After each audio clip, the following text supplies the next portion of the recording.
Greetings, fellow investigators, and welcome back to our video podcast, Into the Darkness, where my friends and I play the Call of Cthulhu role-playing game. I'm your host, Tom Rayleigh.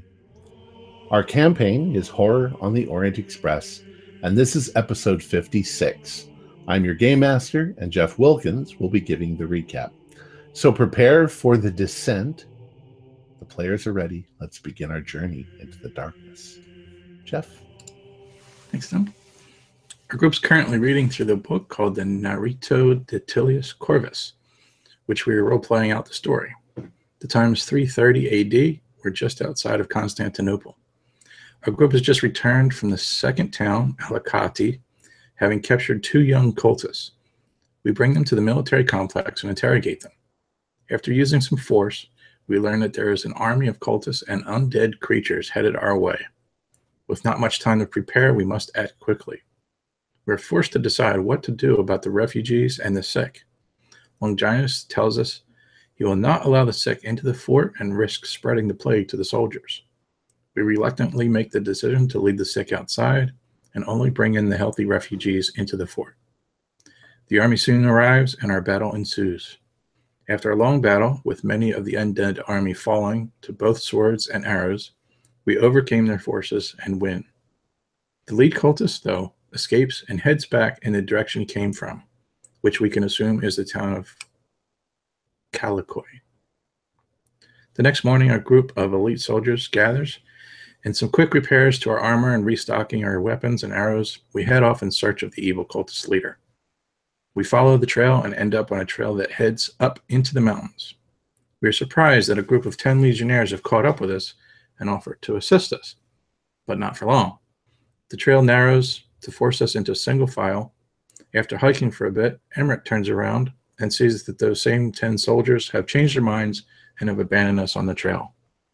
We're about a half mile further in. The trail opens up into a plateau, and it's surrounded by a 60-foot cliff on all sides.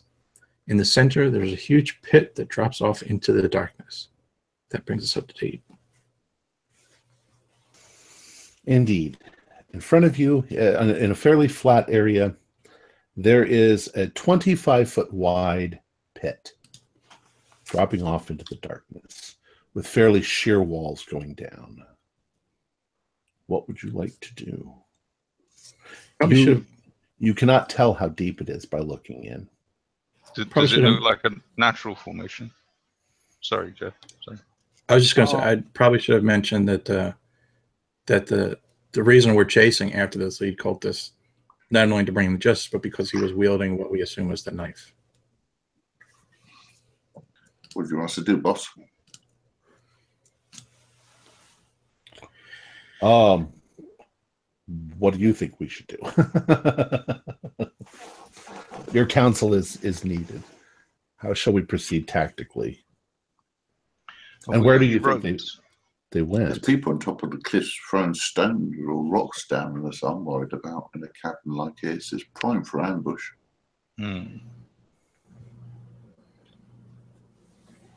We followed a trail of basically the undead army and him. Did the trail lead to the pit itself, or just into this clearing, or?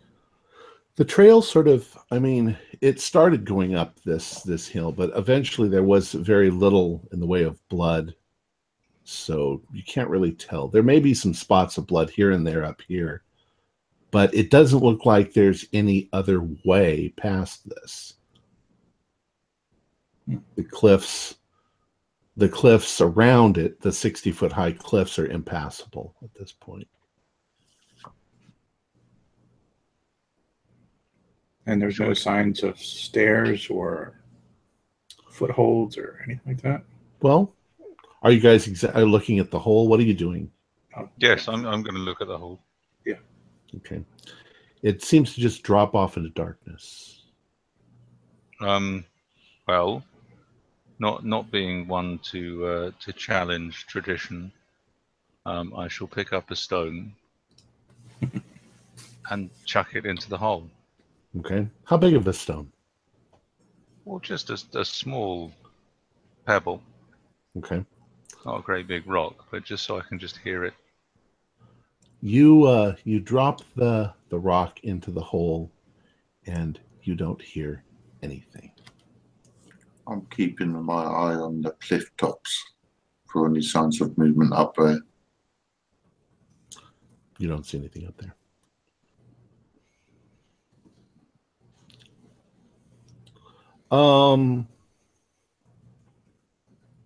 What's Galerius? You can do a spot hidden.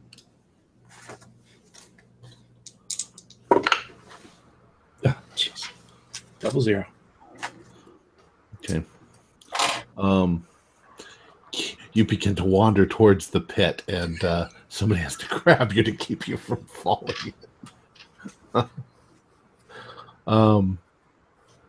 What else would you like to do?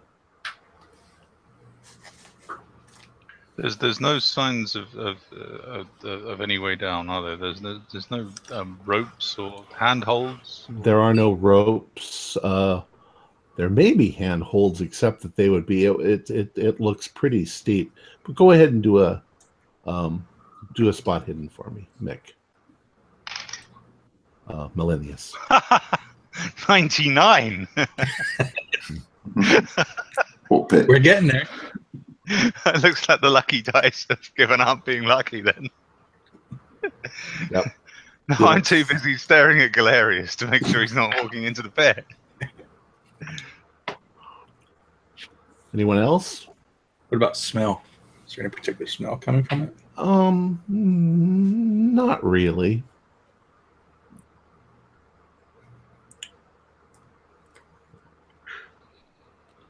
Emmerich, any ideas? I've got an idea. It's probably a really, it's either a good idea or a stupid one. So I don't know if I want to do it. The rock may have been too small to give us a sound. So I'm thinking about taking one of my javelins, my Veritum, and just chucking it down there, just seeing how far it goes and seeing if I can hear the crash. Okay. Are you going to throw it like a spear, or are you going to just drop it sideways? No, I'm gonna throw it like a spear. The more velocity that it has when it hits the ground, the louder sound it's going to make. Okay. All right. So you stand up near the edge of the pit, and you sort of take aim, towards like the center? Yeah. Down below, and you let go of your javelin. And I would like you to do a listen roll. No problem, senor. What's my listen? It's probably going to be terrible. Well, let's roll first, and then we'll see. So I got an 11. I don't know what my listen is. My listen's a 25, so that's a pass. Okay. You listen, and you count, and you listen, and you listen, and you don't hear anything. So I step back, and I don't know if I'd make the crucifix. I don't know if that's a thing now, but I definitely make it the X on my chest. Oh, okay. So we do crucifix. We don't do the X. All right. So I do the crucifix. That's not a hole. What we've got there. That's your actual chasm. To hell. The gates to hell, judging by the way he crossed himself. What about if I work my way around? Where does the pathway continue to, or is it a dead end? It doesn't. There's a way you can walk all the way around the pit, but when you're on the opposite side of the pit, there's only about 4 feet between the cliff going up and the pit. Got ya, right. Where you are right now, there's actually quite an area where you could stand and deliberate.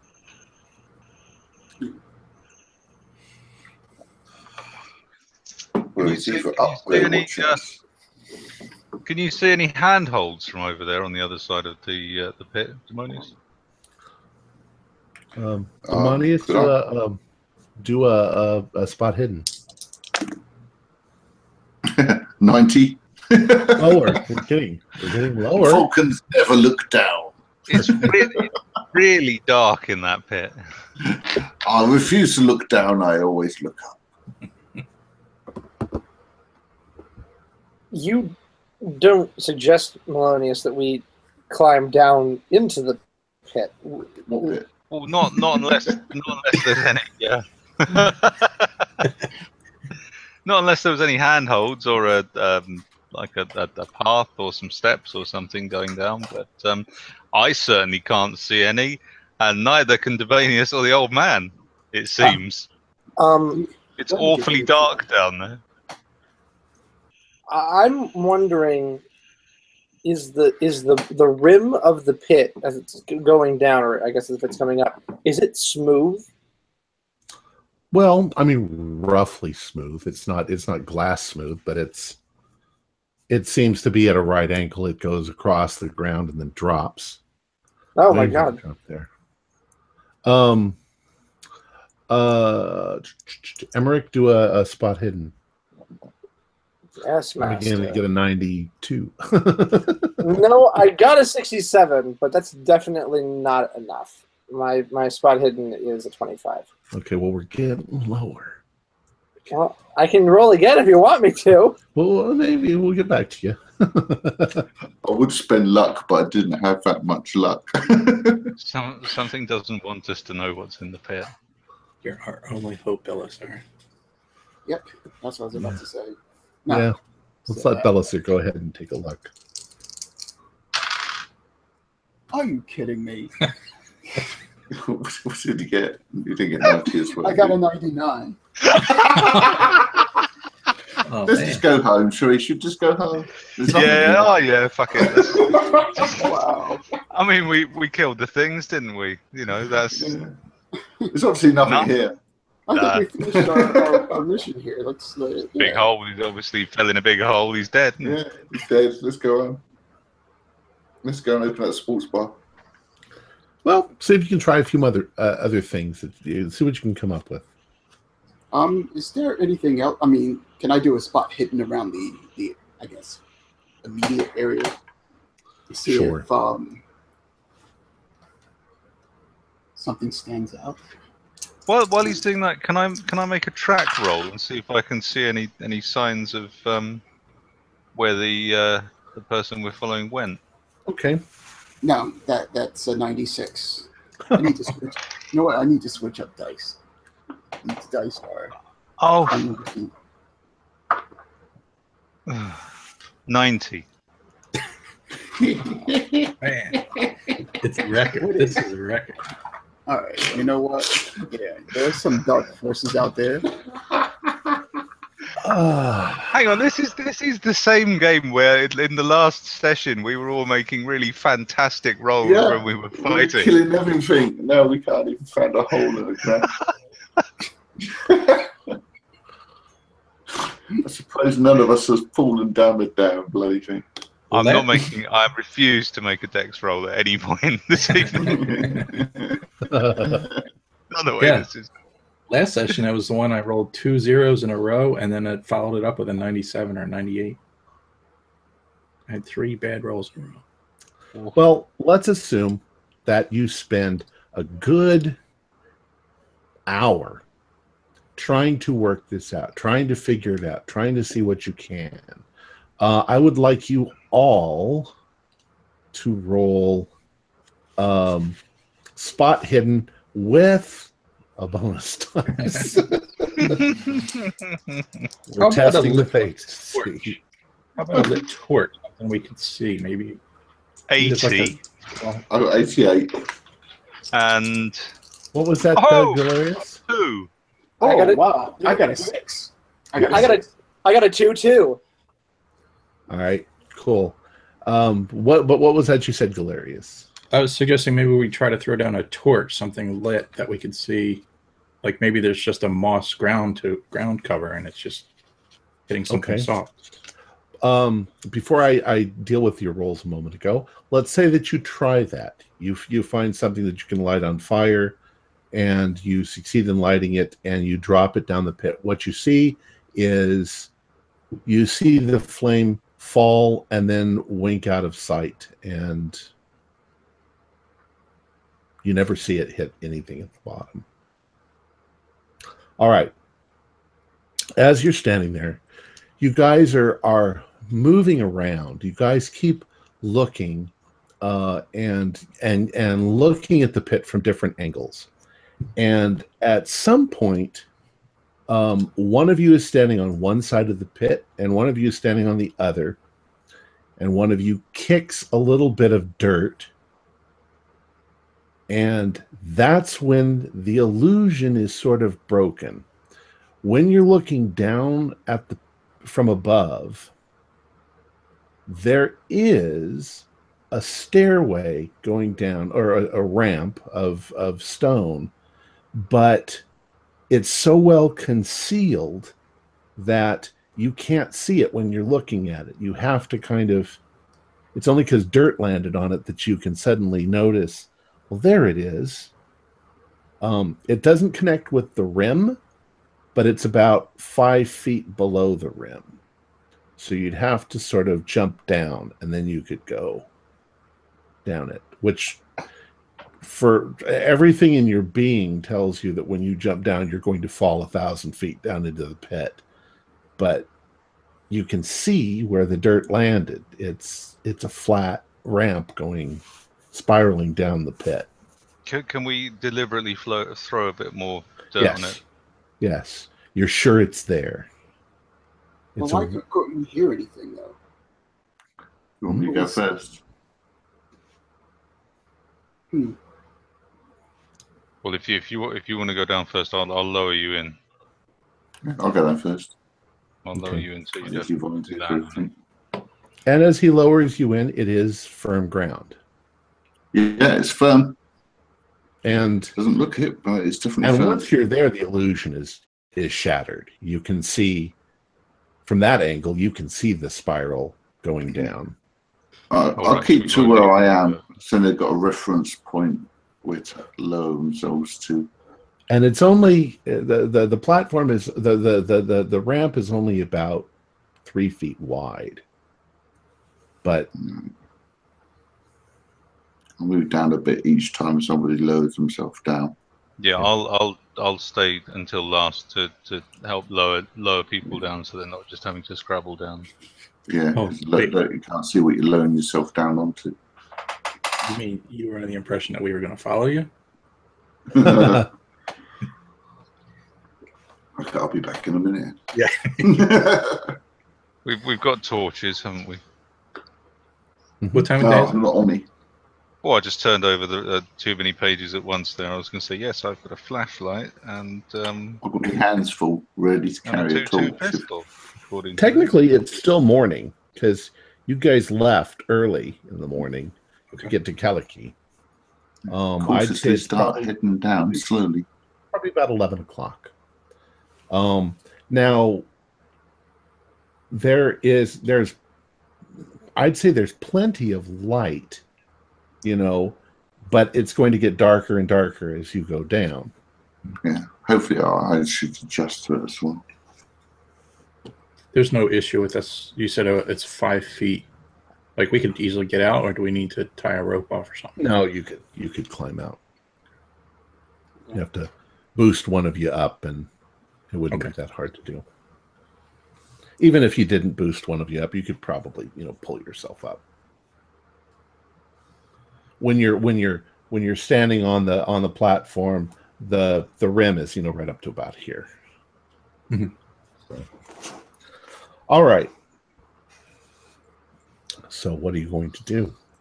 I'm going to go down very slowly and very cautiously with a javelin prepared just in case, and my shield. And I need.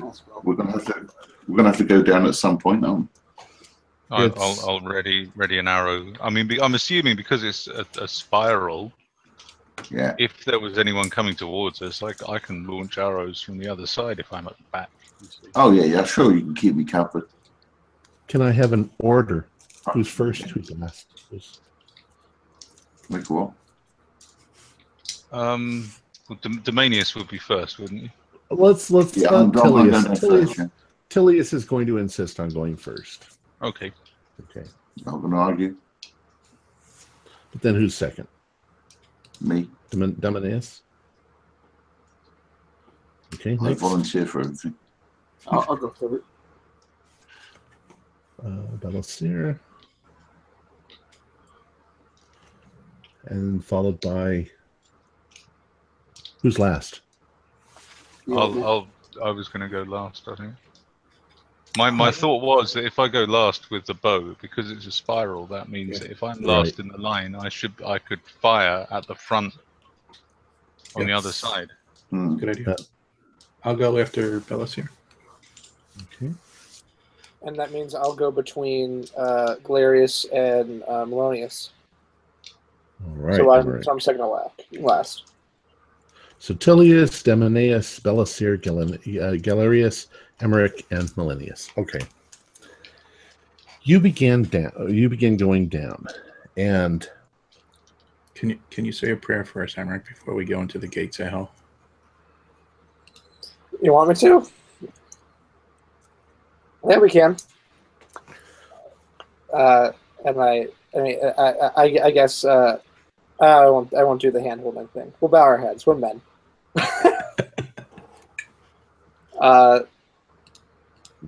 Yeah. Let's see. You don't want me to do? You don't want me to do an actual prayer? Oh, hey, look, Simon's back. I fell off the ledge.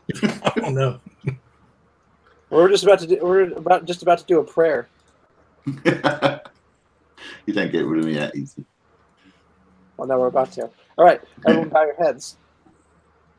And I say, Our Father, who art thou in heaven, hallowed be thy name. Give us, the warriors of light, strength as we delve within the gates of hell. For who knows what is beyond, but give us strength so that we may purge this evil from the land. And then I do the X and then the cross. Amen. All right. You descend about 400 feet down. Jesus. The pit hole above you is quite a ways up now. It's just a little circle of light up above. And as you're getting to about 400 feet, there is something below you. It almost, when you first look at it, it almost looks like oil, like the entire pit is filled with oil, except that it's not shiny. It's just dull, black something. You can also guess at this point that whatever it is, the torch, the javelin must have fallen into it, and therefore that's probably why there was no sound or no light beyond that point.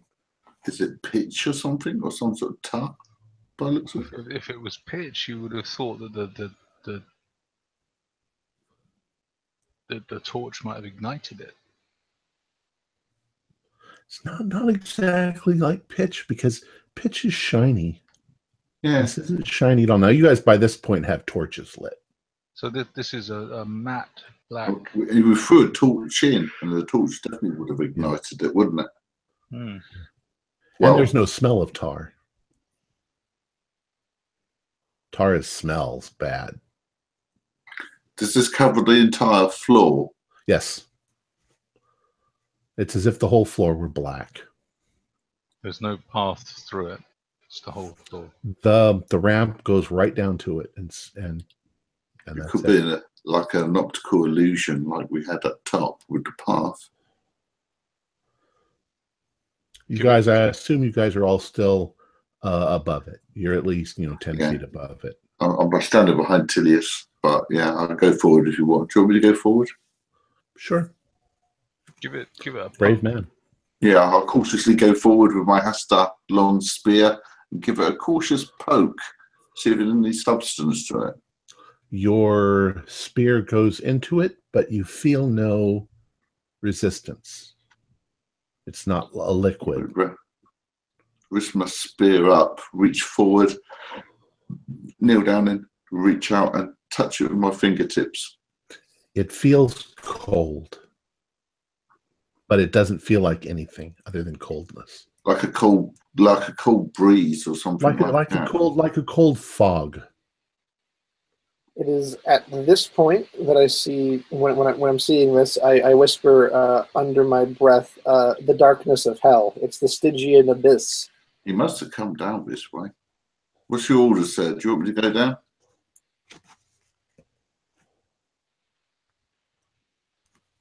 Oh, be careful. Yes, sir. Right, edge my way down into the darkness. Du-du-du. Okay. Told you we should have brought the stilts with us. As your feet enter the blackness, you definitely feel a chill. Wherever your skin touches it, you can feel a chill to your skin. But so far, no resistance. And as far as you can tell, the ramp continues. I don't like it, but orders are orders, so I keep going. All right. Once you're up to about your waist, I would like you to roll a sanity roll. This is too weird. I fail by 7. I roll 77 and I have 70. I think that what the reaction is you have to consider whether you want to plunge your head into that. Yeah. And that's what's sort of making you hesitate at this point. Yeah, I'll stop where I am and sort of hesitate then. The look of like an uncertain swimmer who's up to his neck and doesn't want to go any further. Right. Be careful, Tilius says. Yes, sir. Make sure, do it gently. Make sure that you can breathe. Make sure that it's not. I find it difficult to get the willpower to go in there, sir, to be honest. Well, does anybody else want to go in with him? Shall we all hold hands? I'll go down with him. All right. Is it possible to waft the air or whatever? No, to make it sure it's doesn't not waft. I've got an idea. Demonius, I'll stick my head underneath, right? Yeah. You grab the back of my tunic. Yeah. I'll stick my head underneath, and you count to 5, and then pull me back out. Right. Okay. Yeah. All right. Okay. Okay. So on 3, 1, 2, 3, and I'll just from a standing position. I'm standing behind him. Okay. I'm just going to squat down. Okay. With my eyes open, and I won't hold my breath. There's definitely the sensation of coldness. It's not really terribly cold, but it's definitely cold, and it's almost it's almost tingly. You can feel it.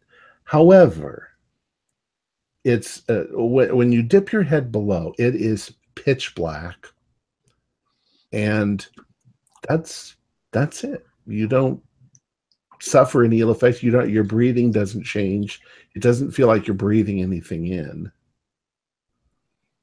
It feels like your mouth is cold, but I'll pull him back up after the count of 5. Yeah.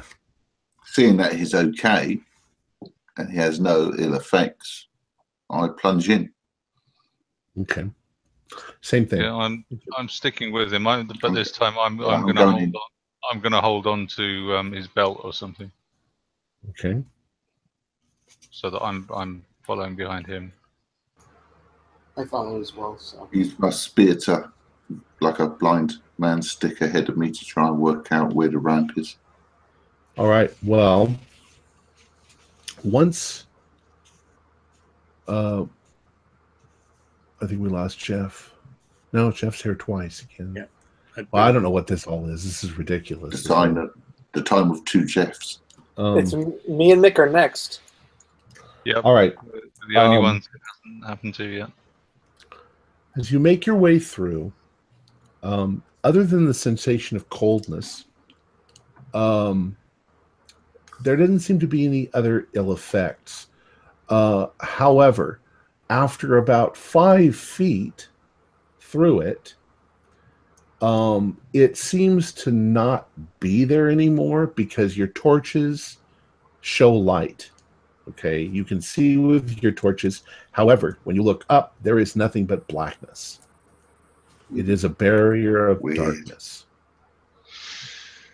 I shall press on until our companions have joined us. You also can hear. You also notice another effect, and that is that you can hear nothing through it. I forgot that bit, but when you duck your head into it, there's no sound. It was deadened. Right.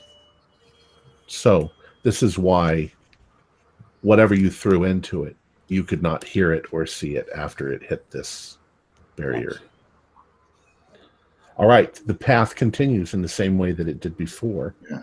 Use my spear like a blind man's stick to keep a reference point to where the edge of the thing is that we can't see. I'll put away my crossbow and pull out my short sword instead. Okay. That's I'm going to keep my bow out because I'm going to use it much in the same way that Domanius is using his spear. All right. The path continues another almost 400 more feet. Wow. Okay. At the bottom of it, it levels out rather naturally, just leveling out. And you are in a small cave. Not much bigger than a small room, but there is definitely a passage leading out of it, sort of at an odd angle. I'm going to go ahead and use north, south, east, and west, although you don't really think of it that way. You're thinking more like right turn, left turn, whatever. Yeah. So it's leading out to the south. To 6 o'clock. Right. I go near there, but I'll wait till all my companions are with me before I go any further. I'm going to cover the beginning of the passage, the opening. Okay. Does that mean you're going to stay there, or? I'm going to slowly advance towards it with the others, but just sort of keeping behind them on the ramp so that I'm over head level. Right. Until they get to it. When you are all together in this little room, there are a couple things you notice. One is there is an odd smell. I'd say that it's a combination of flowers, like maybe roses, and something else, something you can't quite put your finger on. It's faint, but you also notice in your torch light that there is the air down here is not crystal clear. It's got dust into the air, or it's hazy, or it's just, on the verge of clear, but not quite clear. Like there's mist in the air or something like that. There's nothing in this room, although there are little bits and pieces of evidence that might indicate that this is definitely where people have been recently.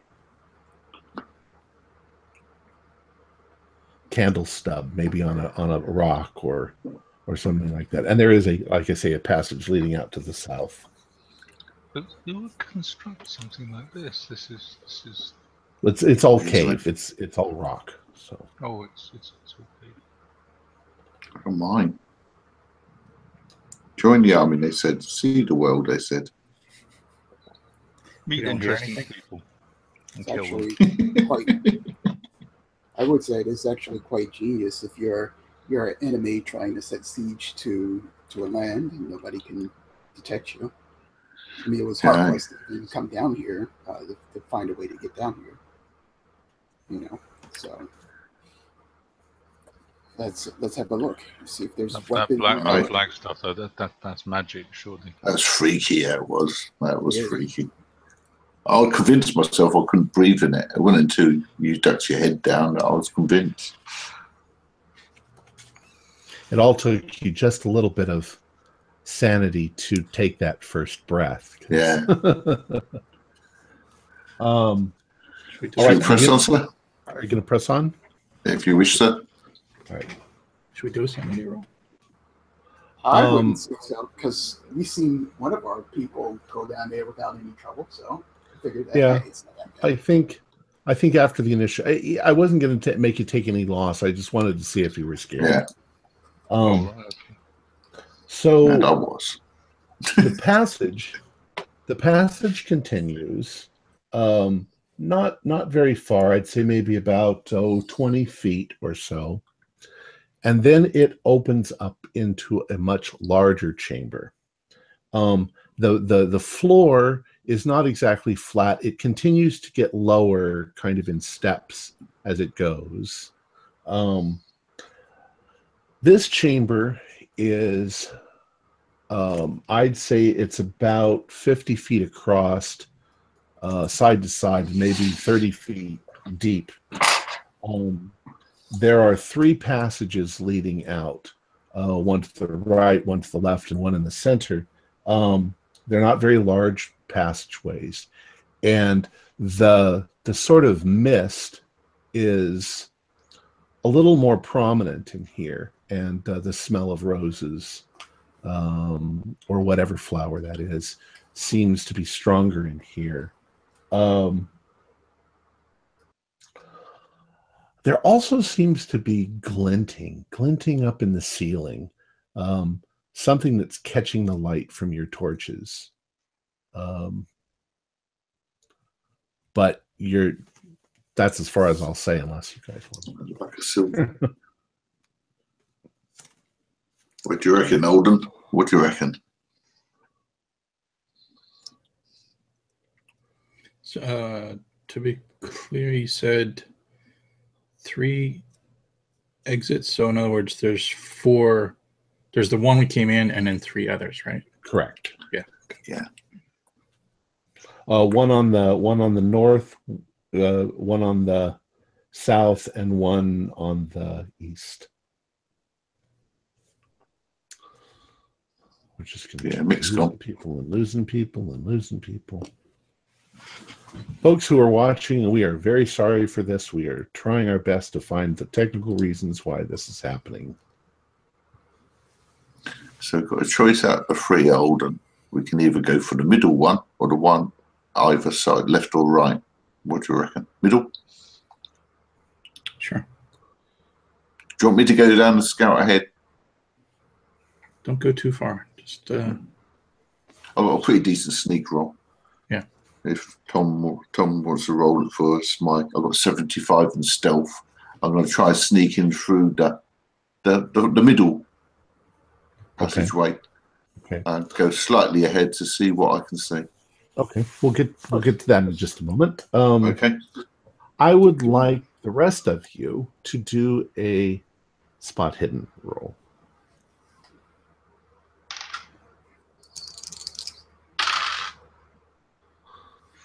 No.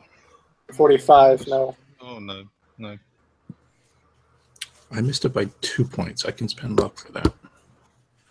Okay. No, I got a 7 out of 60. 72 All right. out of 60. Galeria, simply because you're probably more sediment than the others. You're older. You're more interested in the world around you than the task immediately at hand.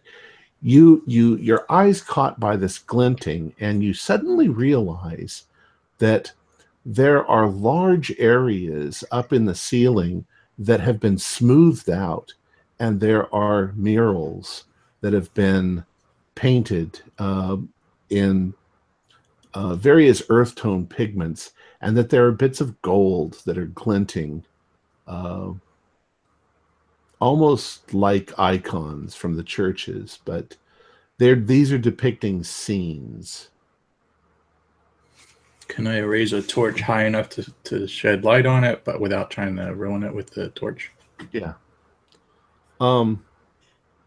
What you see are pictographs that show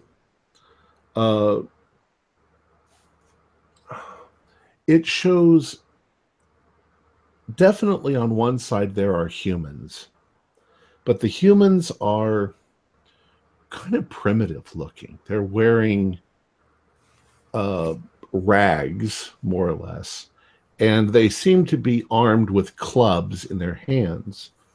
And what they are fighting against are, for all intents and purposes, smaller, squatter, dwarf-like humans. But I'm imps. Maybe they're like little demons. They don't have wings or anything like that. But these seem to have more sophisticated weaponry, spears and swords and things like that.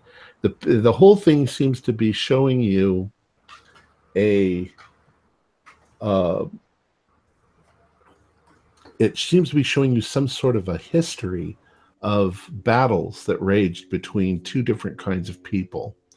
And they're always showing these imp-like creatures, these little creatures, as the winners, the triumphant ones. Okay. I'll be sure to. They also make you feel very uneasy as you're looking at them. No writing. Actually, that's what I was just going to say. You also notice that there are some sort of hieroglyphic language that's way up high that's written, but you don't recognize it. You don't even recognize any of the letters or whatever they are.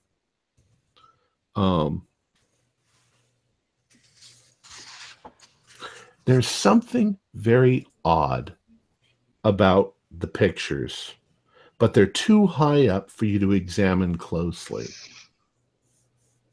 You're thinking maybe some of them may in fact even be mosaic. Like you've seen mosaics in the churches. But they're just too high up to see. All right.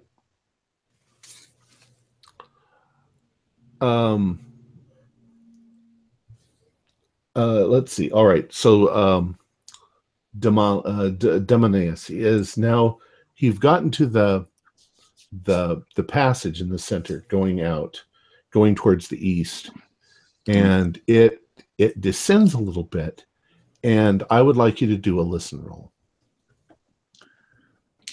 Let's see. 11 out of 55. That's really good. You stand still for a moment, and you suddenly hear what sounds like somebody coming up the passage. They don't seem to be trying to be quiet. They're just walking towards you. But you think you hear the sound of the sound of metal. So maybe armor. I'm going to back off very cautiously. Okay. And as my companions, as I get to sight of my companions, as I'm going backwards, I'll motion that I've heard someone coming, so we get either side of the passageway for them, so to speak. And I'm going to try and get outside. Okay, so you're getting on either side of the passage. Yeah. I'll probably get on the left-hand side. All right. You guys can all now hear somebody. It sounds actually like possibly two people. There's definitely metal sounds, so they're probably wearing armor.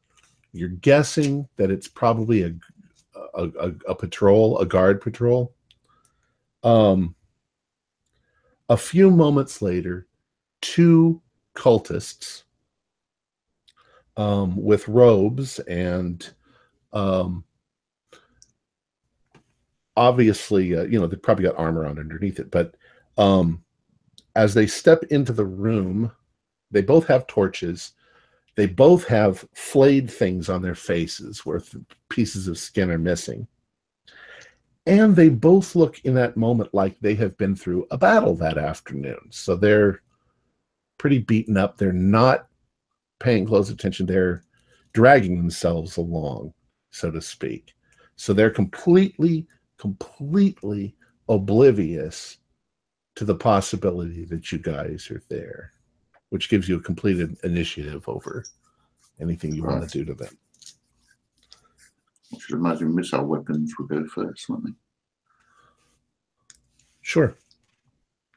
I mean, I've got a long spear, so I'm gonna wait till you get into the room before I can levy one on.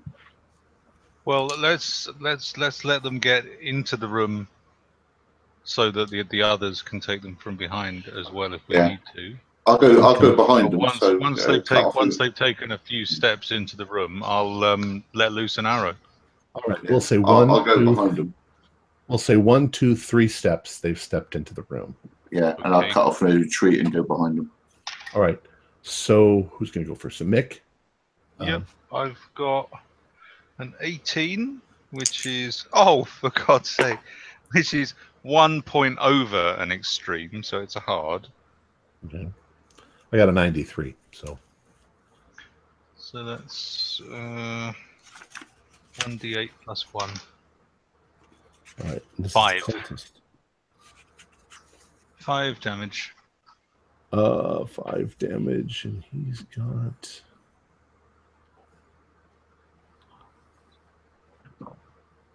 He's only got 6 hit points. Okay. So you've hit him probably right in the chest, and he falls backwards as his friend. Well, unless you guys are going to attack the other guy who's with him. Sure are. I'm sure you guys aren't just going to attack one guy and let the other guy stand there. No, go on then. So who else is going to attack? Yeah, I'm sure you will. I'll attack. So I'd imagine he walked by, so I will try to backstab him, more or less. Okay. Got an 88. What did you get? Are you fucking kidding me? Wow. I got myself a nice neat 100. Oh no. Wow. I was going behind him, so he might have hit me. Let's just say that you trip and fall and stumble. You stumble over a rock in the floor. All right. But that doesn't mean that somebody else can't do it instead. So. Tom. Yeah. I will also attack. I'm just going to take my Sparta and just shove it right into the head, or where the head should be. Okay. Go ahead. Okay, I got a 79. That's a pass still, though. Okay. So it's going to be you that I blame for that critical fail. I went to attack, and you pushed me out of the way. It's your fault. Roll for damage. All right. 7 Join plus. the army, I said. See the world, they say. I got a 15. All right. Well, he only had 6, so. Oh, okay. Well, then. You basically just nonchalantly slice his head off. The other guy's fallen to the ground, seriously wounded, and before he can call out, I'm sure one of you just silences him forever. All right. Yeah, I actually trip, fall, and land on the spear that was good. Yeah, just as he goes, you just boom, land right on him, knock the wind right out. Right, I'm going to go back down the passageway to see when they came from. See if I can get a bit further than I did before. Okay. The passage is not a straight passage. It's windy, but more or less it's going east. The passage continues, but there is definitely a large room on your left-hand side. So you could continue that passage, or you could go into this big room. Now, there are torches lit in there. Right. And just by peeking around the corner, you can see that this is probably where the cultists came from. Hang out. So however, you don't see any more than maybe 2 people in there, and they're laying on their beds. Well, they're not beds. Actually, what you see is that they are laying in hammocks. Right. Made of human skin. I'm going to cautiously go back to my companions and paint a picture of them to see. Okay. So when we go back, basically I will go past the room in the corridor and guard the corridor while some of them slip in to deal with the sleeping beauties. Okay. I would like you to do a sanity roll when you see the skin. hammocks made of skin. While I Tasmania found. is off scouting ahead, can we just shift the bodies of the cultists into Yes. a relatively discreet corner of the Yes. chamber we're in? Yeah, not a problem.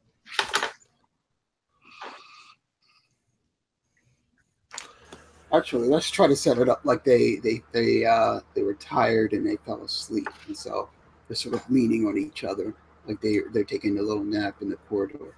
Okay.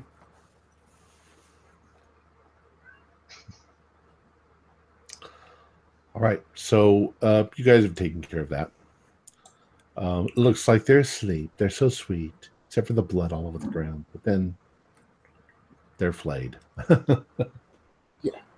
All right. So who's going to sneak into the barracks? We'll call it the barracks. To deal with the. I'm guarding the corridor, so it'll be one of my companions. Right. There are two of them, and they are asleep. Both are semi-wounded because of the battle. I'm pretty stealthy. I'll throw my bow over my back and draw my sword and go in. All right. Go ahead and roll.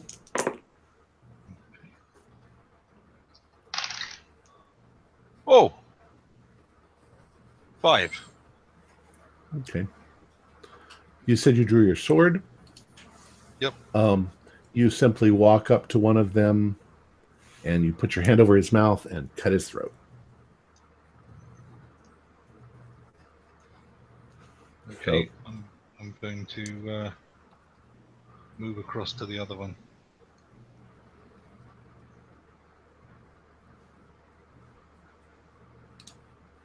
And do the same. All right. A 44, which is still a success. Okay. In this case, however, just as you grabbed him, he woke up and tried to get away. So I need you to do a damage roll. Okay. That's 1d6 well plus 1d4. Which is 6 in all. That's enough. All right. You dispatched him. Okay. Now, it looks like this room held a lot more cultists, but you don't see any. I'll clean my sword, put it back in the scabbard, and get my bow out again. It is possible you guys have pretty much wiped out this cult before, at the battle. Yeah, at the battle. I'm going to carry down the corridor a little bit while my companions wait at the barracks area. Okay. Can I search the room? Yes. Okay. 13. Oh. One thing that you notice. Yes.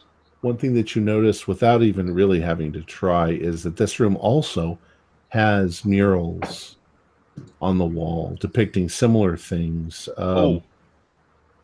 Sorry, should I make a sanity roll for the hammocks? Yeah, go ahead and do that. Oh, no, I failed. Okay, 1 to 3. It's gruesome.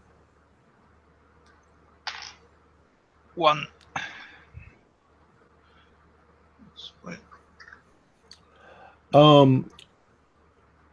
One thing that you notice, you didn't notice it before, but it's all over the place.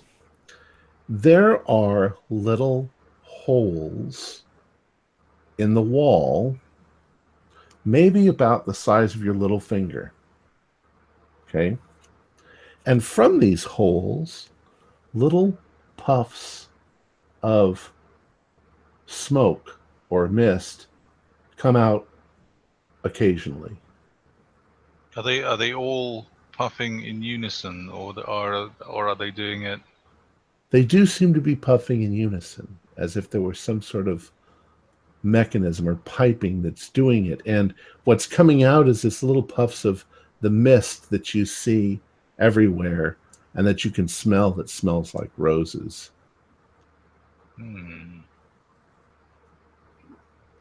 What about the murals? Are they the same as the murals in the other chamber?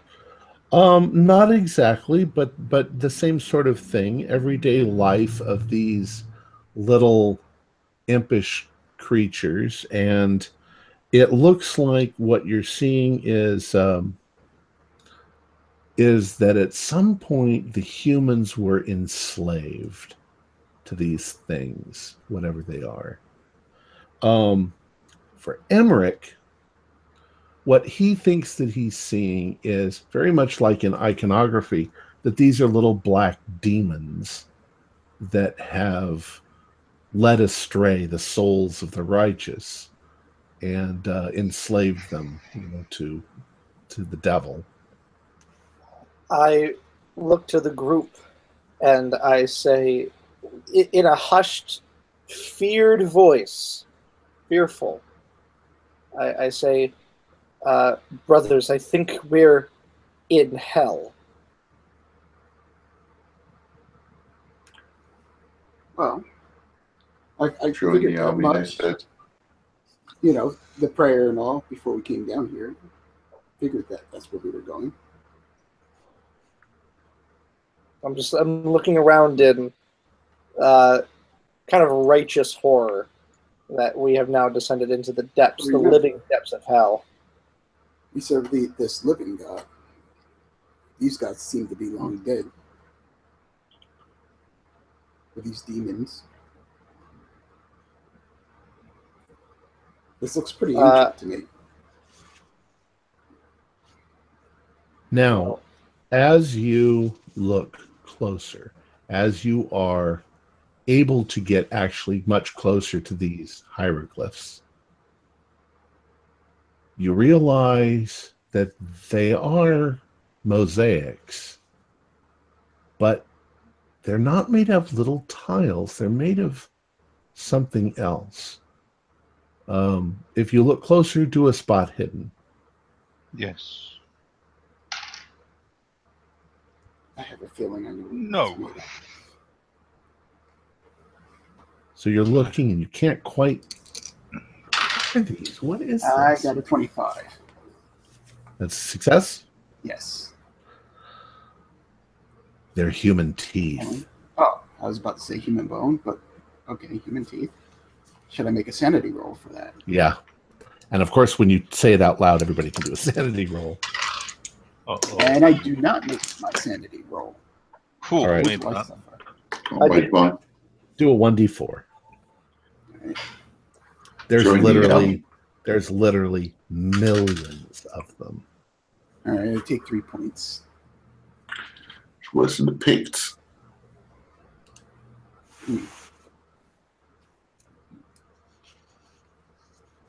Picts do that sort of thing. That's all I heard. The tooth fairy is real. Join the army. See exotic places. All right. So I assume at this point, most of you are in or near the barracks. Yeah, I'm in the actual hallway. All right. Because I was going to scout ahead a bit more. When you look ahead, you go about 20 feet more down the passage, and you can see that the passage opens into a huge cavern. And this cavern is lit with torches. And there is something gigantic right in the center. Maybe a pillar, maybe a stalagmite that's grown together. It's not clear because this room is completely filled with this mist, this overpowering smell of roses and something else. You can also see glints of gold and light all over from the mosaics. This room is filled with mosaics.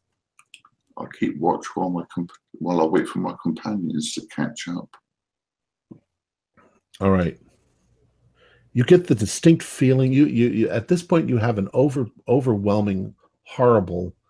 You're walking into, Yeah, the temple of Satan or some horrible thing like this. definitely. It's still a cavern, but it feels very strange. While you're standing there, I would like you to do a spot hidden. Certainly. I failed by 3, but can I spend 3 luck points? Sure. I shall do that then. All right. As you're standing there, once again, the wall, now the walls, the ceiling, everything is covered in mosaics and hieroglyphics. There's a lot of gold that glints in the light. This is obviously some sort of a temple. And as you're looking at the hieroglyphs, the others come up behind you. So they've caught up to you. Right. And you realize that you think you've seen some of this kind of writing before. It looks a little familiar. But you recognize this, old man? You see, my companions recognize that. I point it out on the spear. You recognize that? Can't quite get a good look at it to make sure. Well, something about it. Now, as I say, this room is ginormous, so it's probably you can't even tell how large it is because the mist keeps you from seeing the other side. Yeah. But the ceiling is about maybe 30 feet up.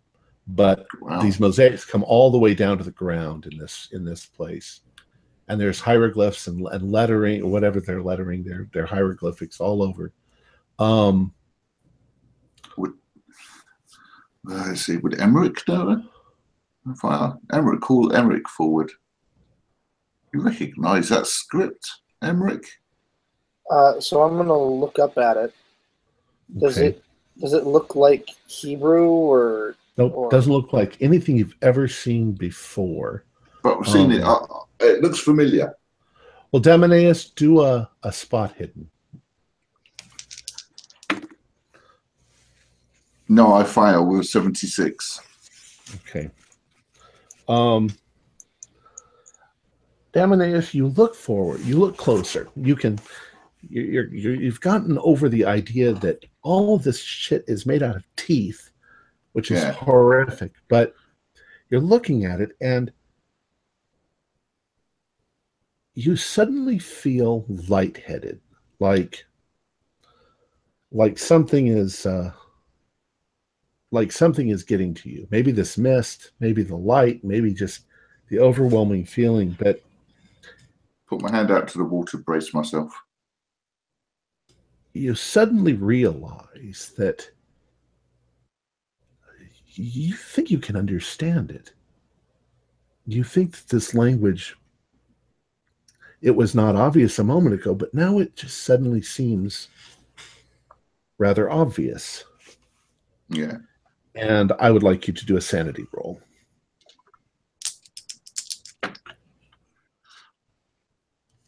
Six. That's 19. No, I failed.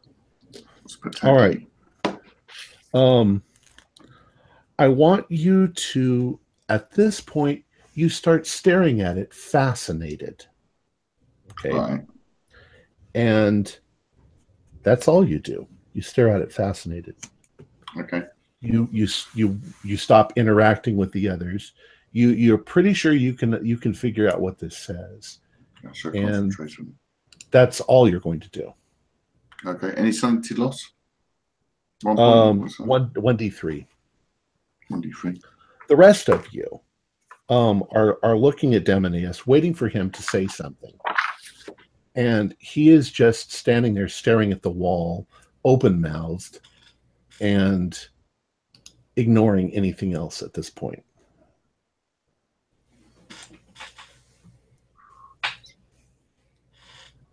Can I interrupt Dr. Keith and say, is anyone buying this? Is this fiction from way back when? Well, I mean, you have to bear in mind that there's a certain amount of poetic license, and we're seeing things through the lens of ancient Romans. I mean, I don't know. I'm not even sure. I mean, this says that it's the narrative of Tilius Corvus, but it may have been written sometime later. We don't know. So I'm not sure how reliable it is as a historical document. It doesn't. It doesn't say anything, Doctor, about there being an author yet. You're the one who's reading this. Is there an author that's described? Well, so far it just claims to be the record of Tilius Corvus. Yeah, it seems to be all one person's point of view, doesn't it, Dr. Keith? Judging by the way it's been written. Yes, it's written as a first-person account. Yeah, especially with the nouns and the verbs the way used. Yes. Well, other than the clear connection with the skin and possibly the knife. Yeah, there's elements of reality to this, but it all seems rather surreal. Yeah. Doesn't this whole thing seem surreal? Even the knife. We've come across things throughout our journeys that seem surreal. Yeah. We were to sit down and pen our adventures so far. It's true. Sound like fiction to others.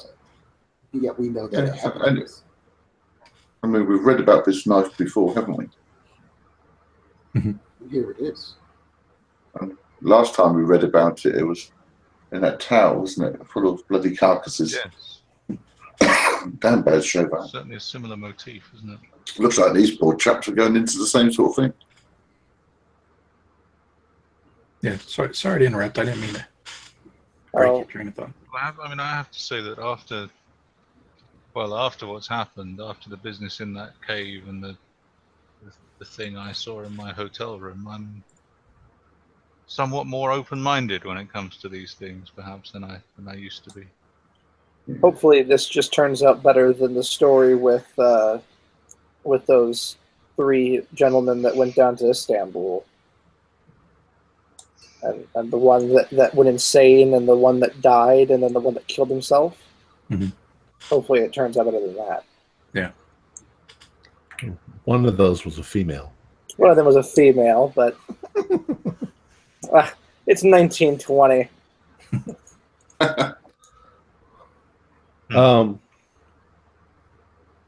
Sorry. You tell me what you're gonna do. I'm going back staring at the wall. Is he okay? I try to snap my fingers in front of him to get his attention. All he does when you do that is he tries to avoid your hands so that he can see the wall better. All right, well, I'll leave him be then. He's concentrating, folks. I didn't even know he could read it. Are any of the rest of you going to look at the wall? I don't know anything about ancient languages. I'm more concerned with Damoneus because I believe this is hell, and so therefore I'm going to believe that the devil is going to try and tempt us. So I call out, Damoneus, what are you doing? He's completely unresponsive, except that you can see that his mouth is moving. He's seems to be mouthing something as he's staring at the wall. All right, so I'm going to approach. I'm going to put my hand on his shoulder, okay, and I'm going to say, "It's the devil who's tricking you. Look away." Well, when you put your hand on his shoulder, you are able to sort of move him around. However, he doesn't stop. He just continues staring at the wall and mouthing something. Okay, so I'm now going to look to the group and I'm going to say, I think something's wrong. Is this a curse? It's the devil trying to possess him. He's looked upon the demon's writings and it's allowed them to possess him. They're in him now. And this is when I begin praying over Damaeus. Okay. You have a benediction for that, don't you? Wow. The only way that I know how to expel is, and I look to my blade. Can't we just put a bag or a cloak or something over his head?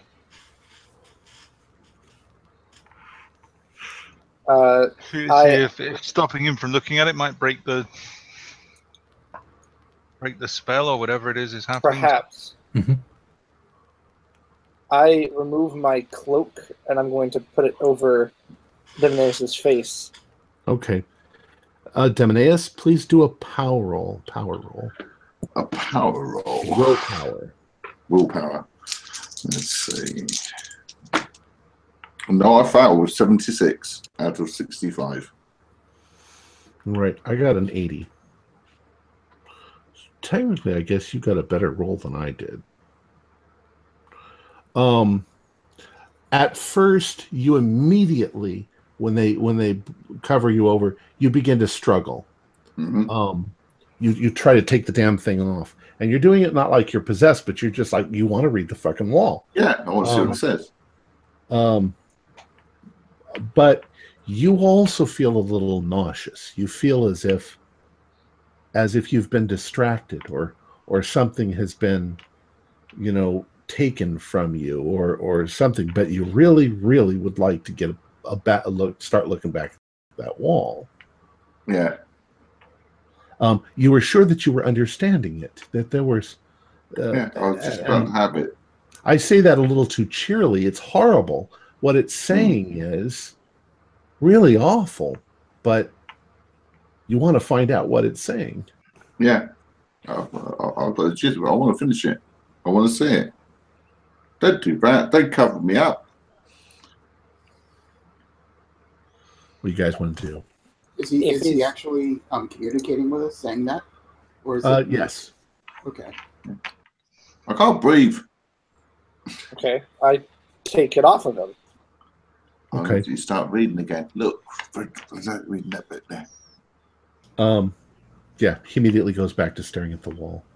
And all right, then I will get between his eye line and I'll look him dead in the eye. And he's trying to look around you. Okay, I look past him to the group. I'll ask him directly. Like, what does it say so far? Unresponsive. I would also like to know if any of the rest of you look at the wall. Not after this shit is done. Hell no. No. I don't like this. There is wickedness afoot, I think. What do we do with them? We can't just leave them here. You can read like what I want to do, since our focus has been clearly on this, I want to actually start looking around to make sure that we are still relatively alone. Okay.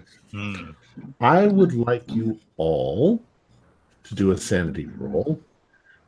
And if you fail, you lose 1 point. This is including me? No, not you. You won? I passed. Jeez. Pass. I fail, and I'm going to lose another one. So, All right. So that's 4 altogether right now. For the record. All right. You are in a large room that's filled with mist. It's the mist is much thicker in here, and there is something large and pillar-like in the center of this chamber that you can't quite make out because of the mist. And you can see that the room goes quite a bit farther because there are torches lit in this room. except that they're just glowing balls, off in the distance through the mist. Can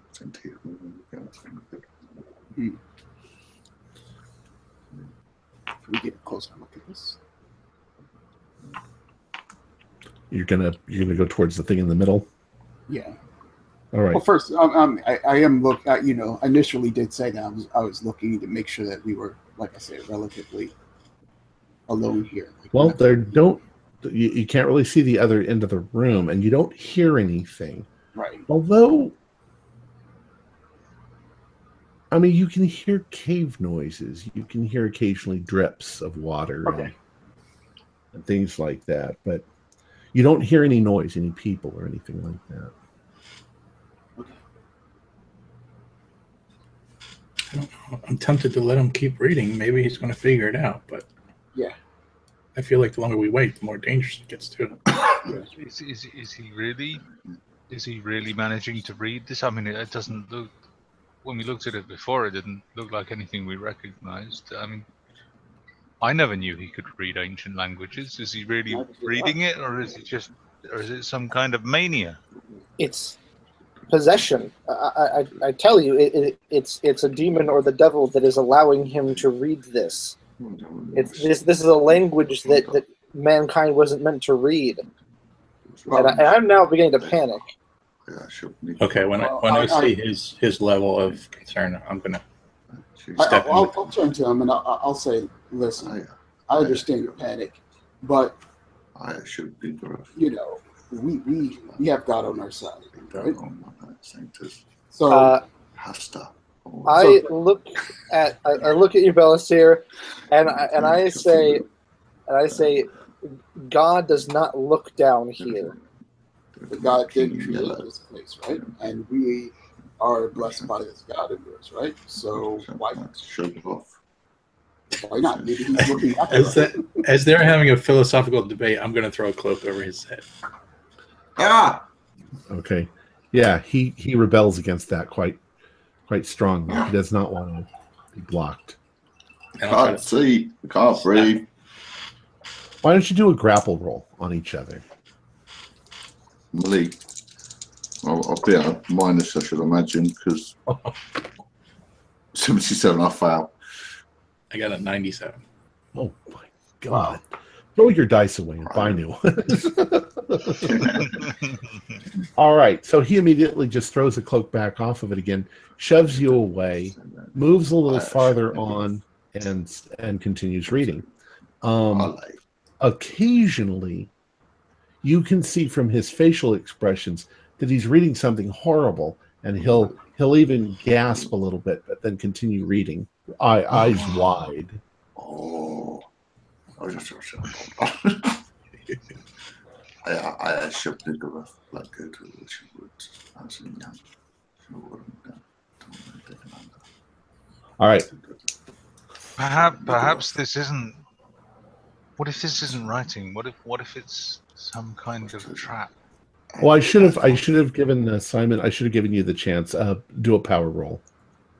A power roll? Yeah. No, 94. No. You continue to read. As a fourth. Oh, as a fourth.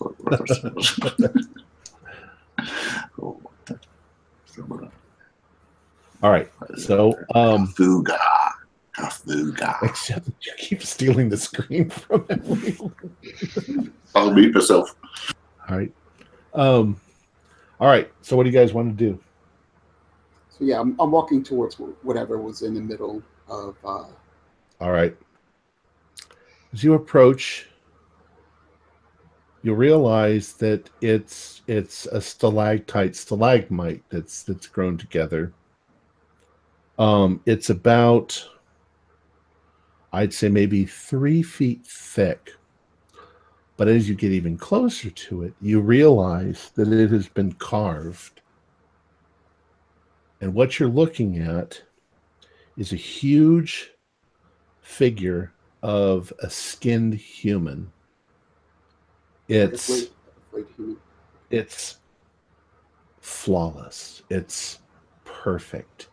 It glistens in the light.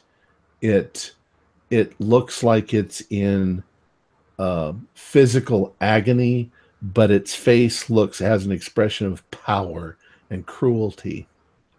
You need to do a sanity roll. He is coming. I got a 3. Finally. Jeez. How much? All right. How much do I lose? You don't lose anything. You're convinced it's just a statue. Okay. But it's phenomenally it's a masterpiece of horror. Masterpiece of horror. Nice.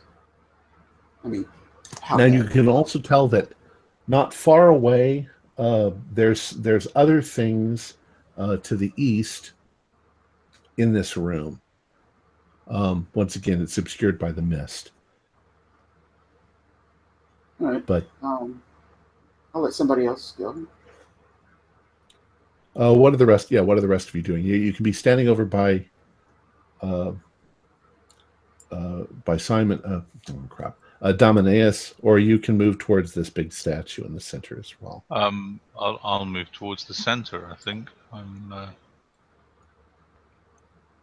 quite concerned about Domineus, but I don't really know what to do about. I mean, I don't know what to do about magic. I'm not an augur. Okay. I'm sorry. Are you moving towards the statue? Yes. All right. I would also like you to do a sanity roll.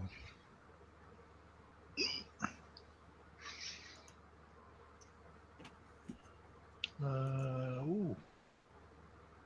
64 and my sanity. Oh, my sanity is 62. That's a fail. Okay. Jeff, how do you send a secret message? I can never remember this. /2 TO space name. Oh, this is ominous, isn't it? Sure is.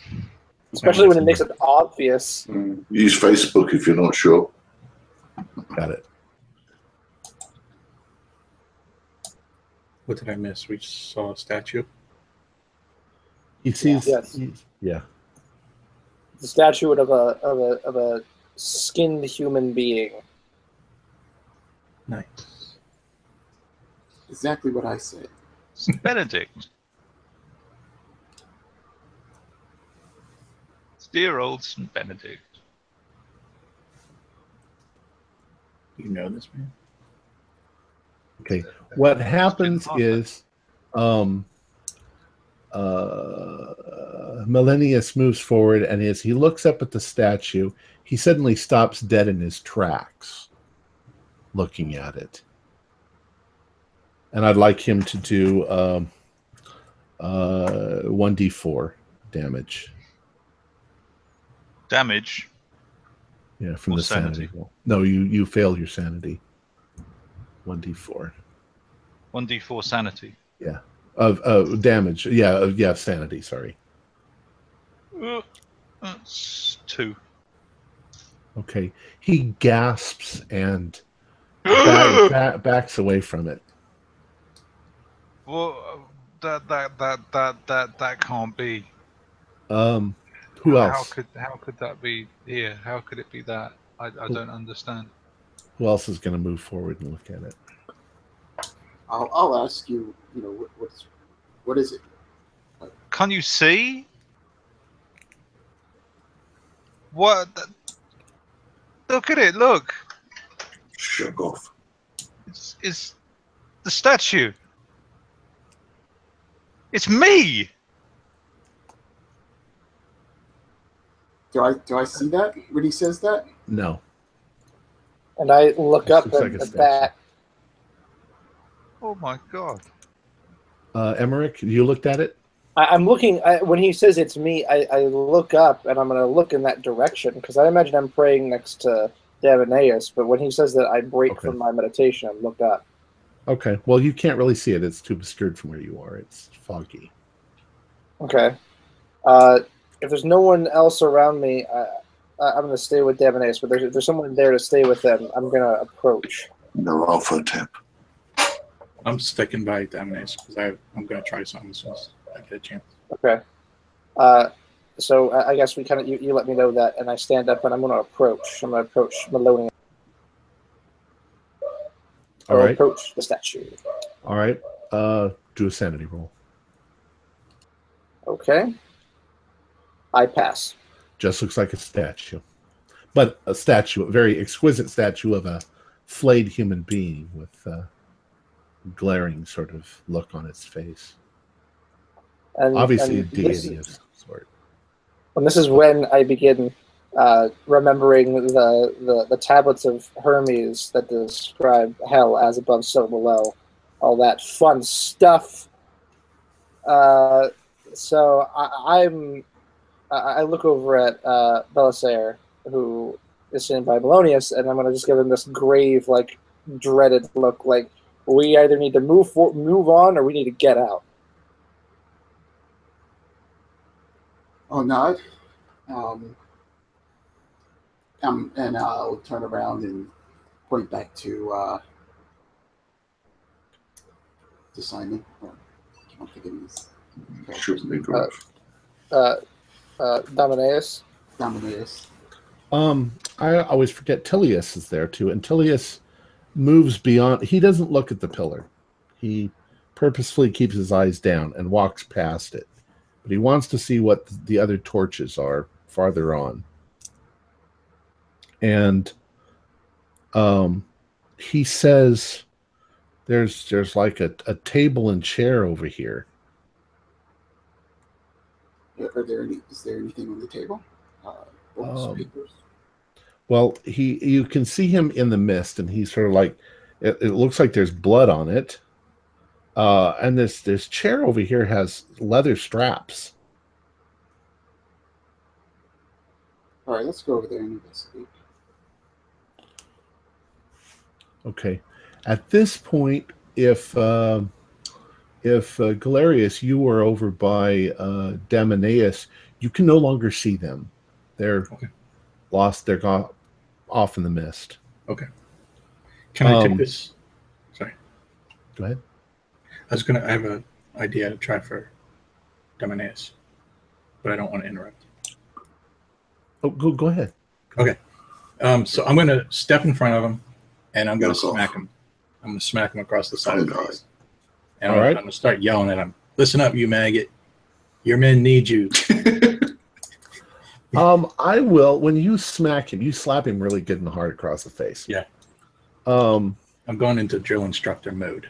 Damoneus, do a power roll, but you can do it with a bonus dice. Oh, I'll get 99. Oh, jeez. Yeah, but you have a bonus dice. Of what? Roll another. You roll another dice. 2 number 10s. Yeah, T10. And 40 for my second roll. 99 for my first, or 40 for my second. Okay. So 40. Did you pass your power?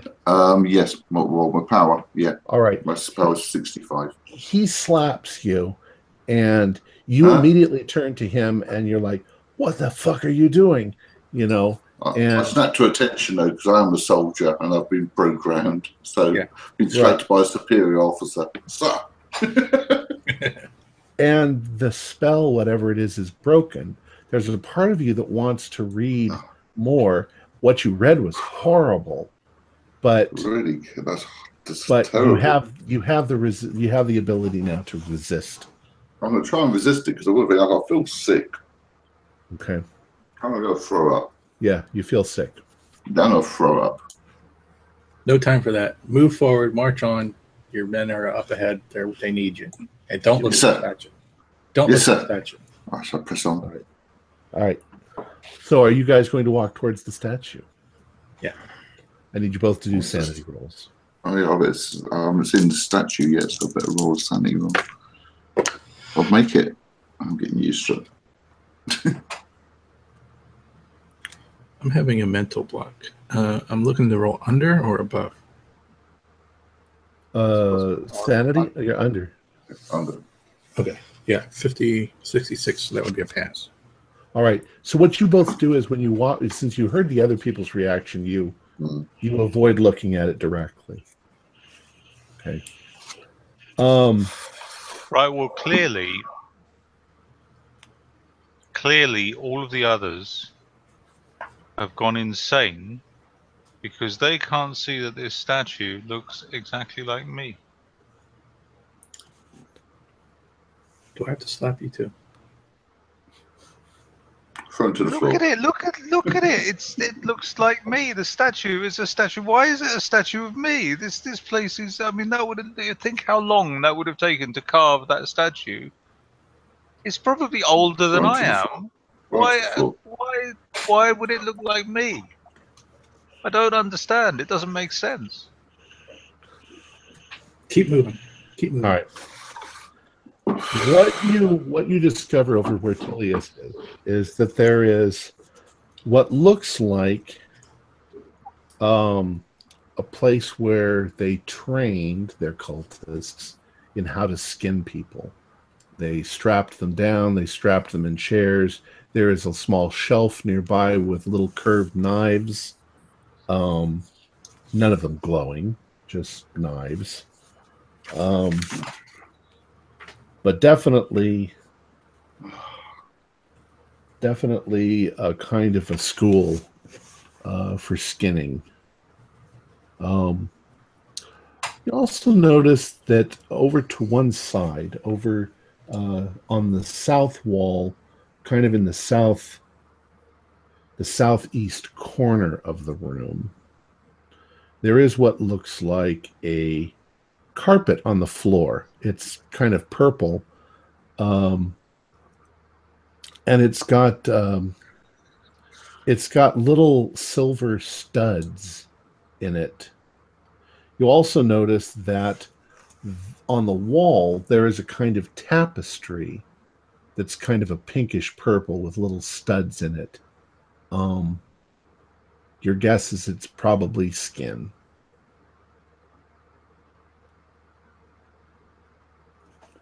Worse than the Picts. What are with these people?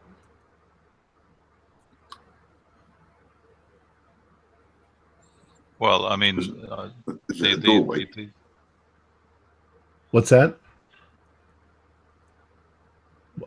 Simon, what did you ask? Is it a doorway, you said? Or tapestry? Well, the tapestry looks like it's thrown over kind of a rod at the top. It's not attached at the bottom.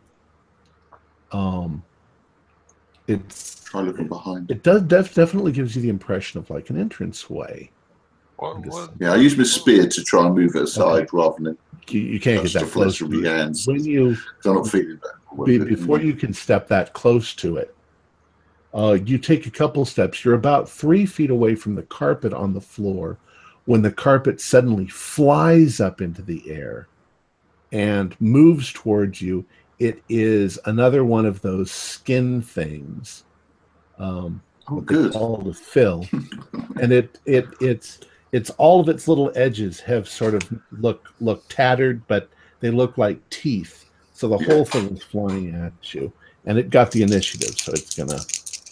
You tell me what you want to do, and I'm gonna see if I'm just gonna try and dodge out the way. Okay, I got a 70. So you managed to jump out of the way as it seems to sort of attack,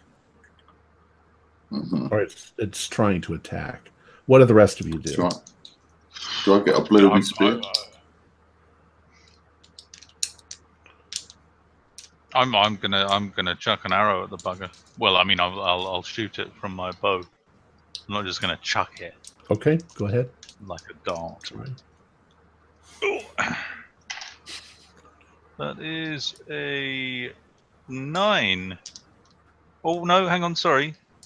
59. Okay. What you read it through a glass.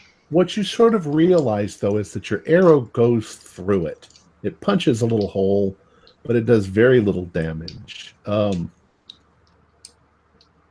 It seems to you that a sword would do a much better job on this big hunk of skin.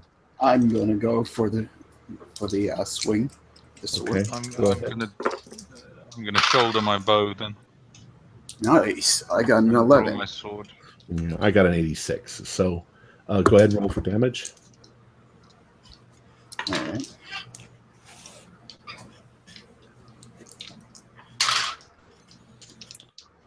That is 5 points, though, so not much. All right, you definitely hack it, but it keeps coming. It's slithering on the ground. At the same time, you now notice that the curtain that was hanging down, which looks very similar, has suddenly sprung to life, and it is going to come flying at you guys.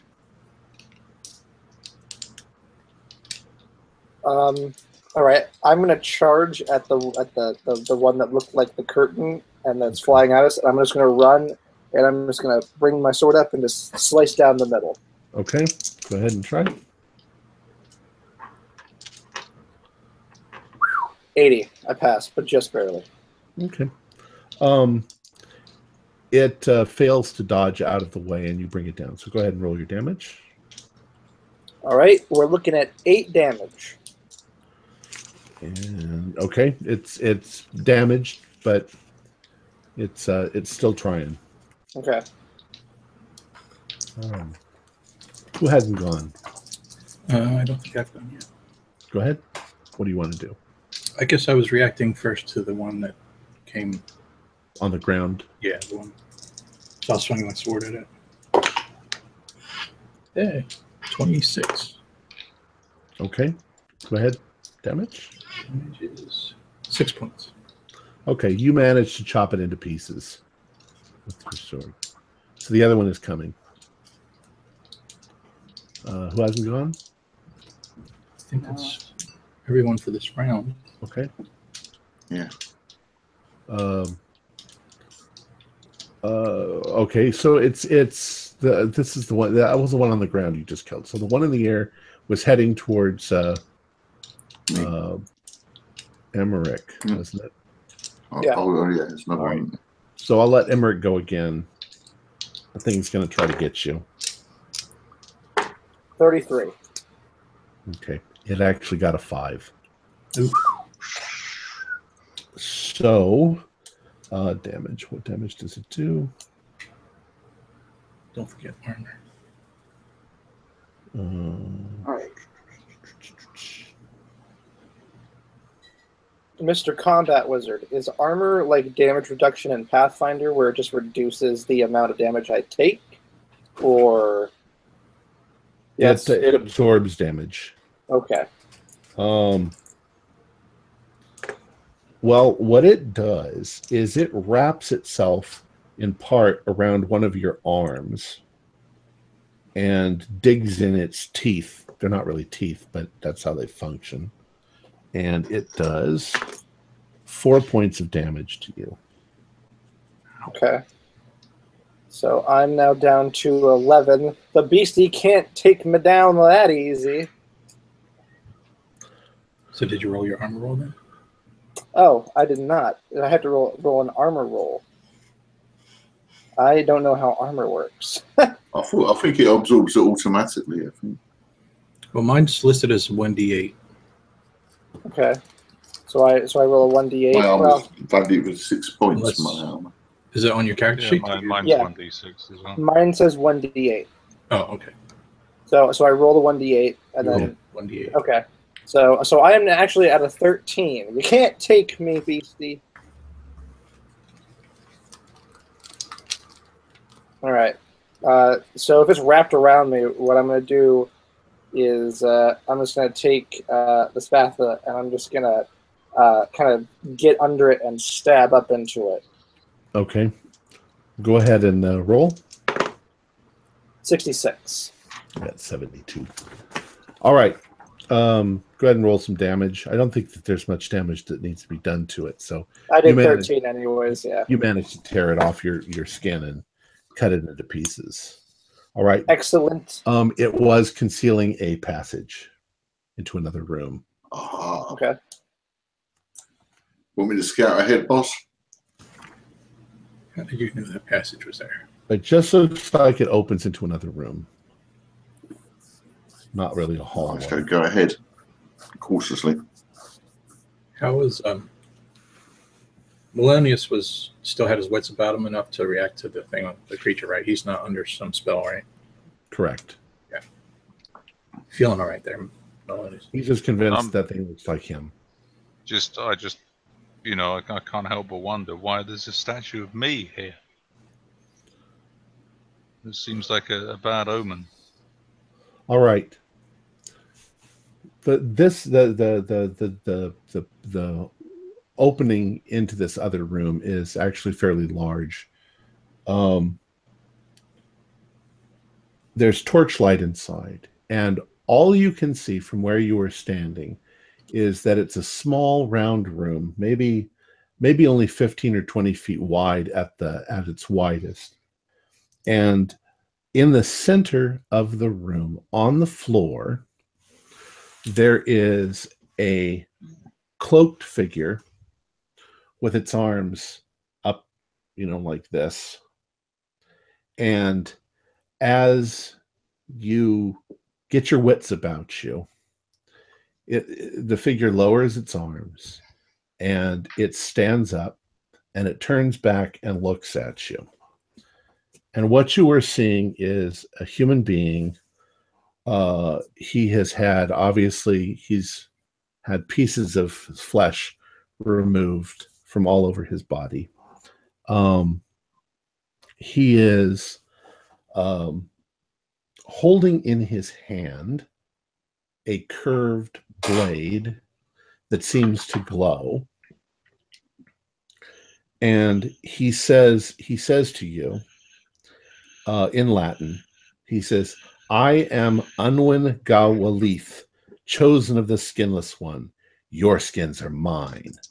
And with that, he drops the cloak that he's wearing, and he is completely naked, but except for this knife in his hand. And he is, like I said, hurl a javelin. All right. Hurl a javelin at him. I'm going to shoot an arrow at him. I miss. Okay. He simply steps out of the way of your arrow.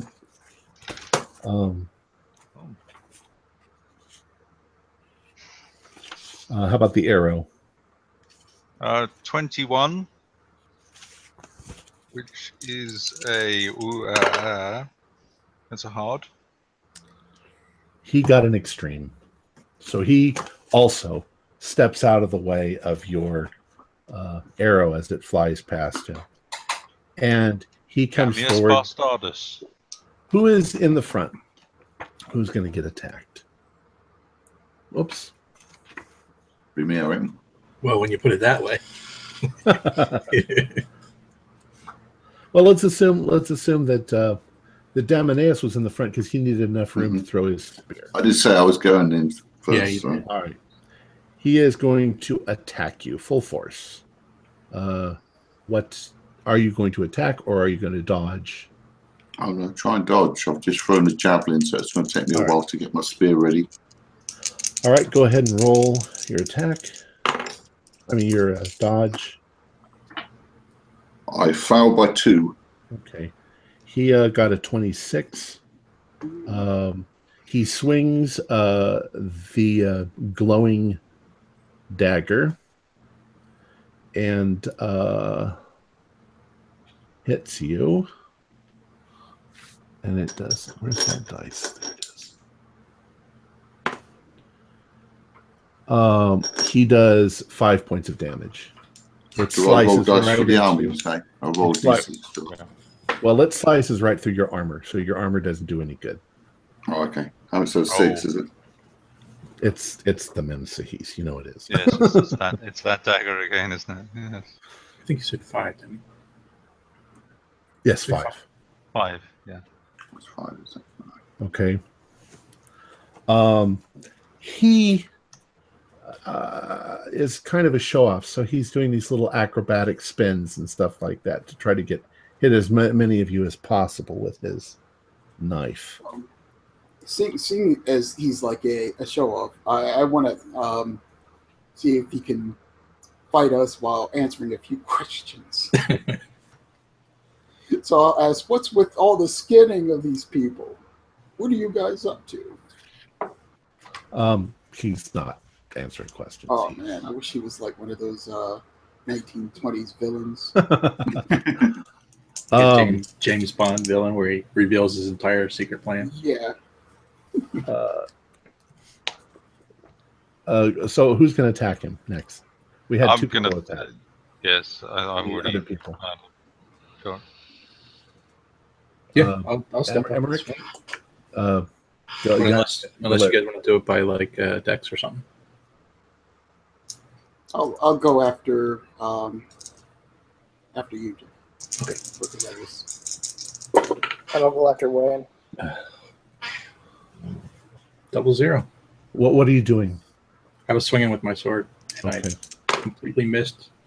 Okay. I dropped my sword. At a 00. We'll say that he manages to knock your sword out of the way, and yeah, he doesn't succeed in anything either. So you both, nothing comes of it. Emmerich. Oh, I think that it's Belisir and then me. Oh, Belisir. Yeah, I'm going to swing with my sword. And I got a 30 out of 80. Okay. All right, we'll say that you hit him. How much damage? It's 5 points. 5 points of damage. Okay.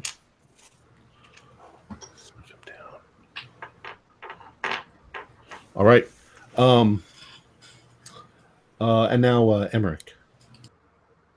So I'm going to roar a battle chant and then just immediately charge Spatula up, shield up. I'm going to just try to boom right into his skull.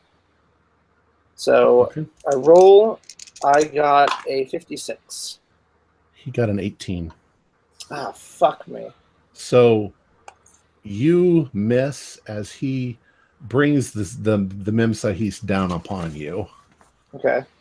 And he does 2 damage to you.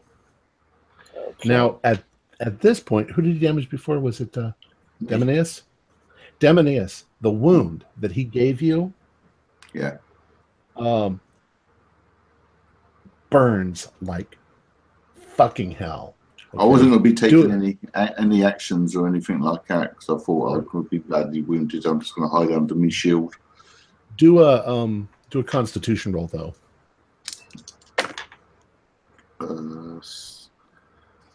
No, I fail. Constitution 70, I roll 90. Okay. You suddenly find it difficult even to hold your shield up. You fall to the ground shrieking in agony. Right. Okay. So now what he's going to do is he suddenly sort of steps back from you. And as he does this, he says something in some language you don't understand. And as he says this, his skin, whatever's left of it that's not flayed, suddenly begins to tear off his body and form itself into another thing, one of those skin things. But at this point, he's almost completely skinned. And that thing is going to fight too. All right? So, I think we're going to go a little bit over, if that's okay. Well, I'm going to shoot an arrow at the original chap who's now sans skin. All right. Ugh. Oh, that's a 7. Okay, I got a 77. So, oh, that's an extreme as well. Do I get an impale on that? Sure. Oh yes. So that's 9 plus 2. That's 11. Okay. Your arrow sticks right into his right above where you'd imagine his heart would be. And jams into him. And he reels back, but then he continues to try to fight. Oh dear. Now the skin thing has formed itself into what looks like almost like a centipede of skin, and it's reared up and it's going to attack. Who's next on the list to do something? Somebody, I think. Yep. Yeah. Go ahead. I imagine I'm still within sword distance of this guy, so I'll keep swinging at him. There we go. That's better. I should mention that Tilius is also doing stuff too. He's trying. 12, which is also an impale. Okay. Go ahead. 8 plus 4 is 12. 17. Nice. Okay. Professional soldiers we are. Finally. You deal a rather seriously damaging blow to him, and he reels back. And as he reels back, the last little bit of skin that's on his face begins to rip loose, and all of the skin around his mouth and jaw become what looks, for all intents and purposes, like a bat thing. And it comes flying at you with makeshift teeth to attack. And he has sort of reeled back against the wall. And you see Tilius moving towards him. So I would like you to try, well, you can try to swing at this thing coming at you, or you can try to dodge. You already did something, so who hasn't gone? Let's say Emmerich. This Okay. bat demon face is coming at you. Okay. I will slice. Okay. What'd you do? I got a 73. Okay. I got a 40. Well, fuck you. So it is going to try to bite you. Okay. And how much damage? It actually makes a little bit of contact. It scratches you. It does 1 damage. But at this point, you now start to notice that the knife wound that you got from the Memsahis is starting to burn. And I would like you to do a Constitution roll. I passed. I got a 35. Okay, so you don't fall to the ground screaming. But Damaeus is still in agony. All right.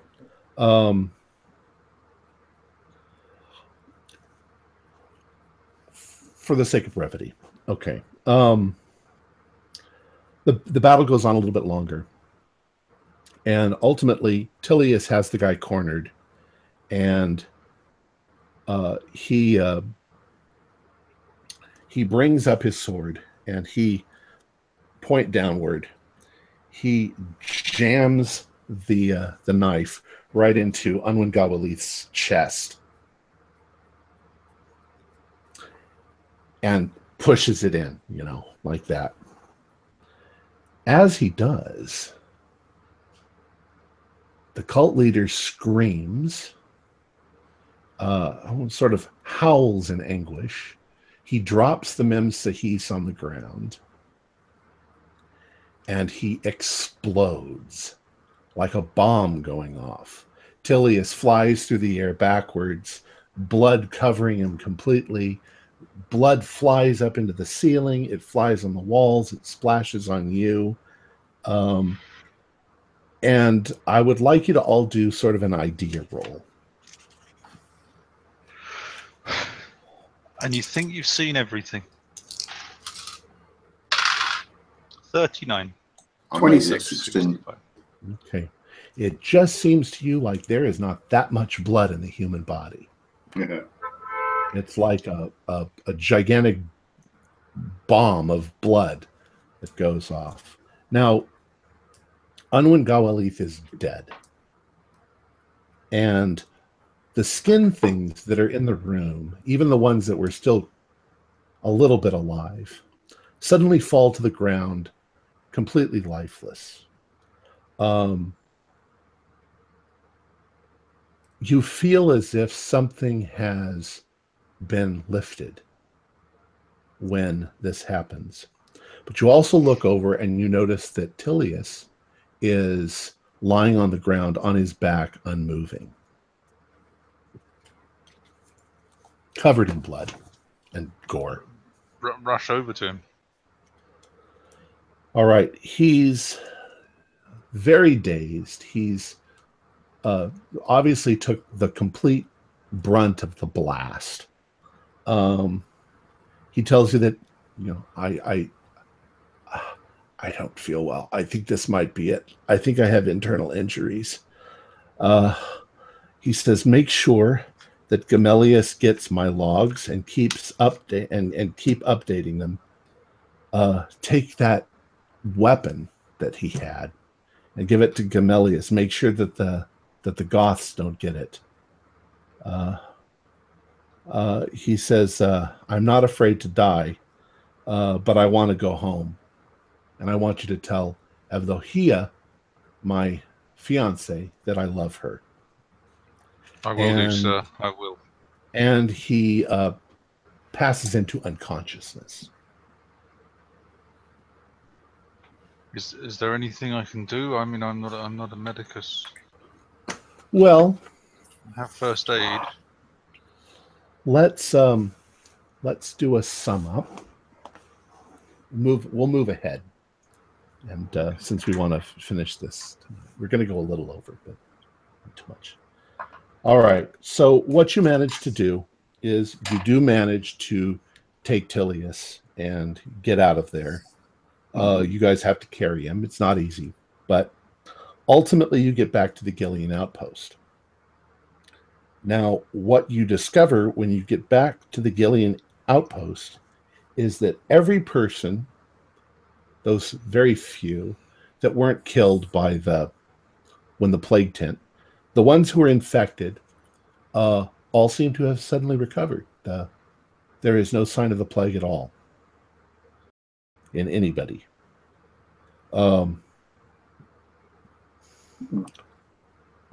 Eventually, you get back to Constantinople. And still with you have the Memsahis and you have Tilius Corvus, but he seems to be comatose. He seems to have been severely injured, and you've taken your time getting back. But the Lady Evdohia, when she greets you and all that, she's wealthy. She's a wealthy widow.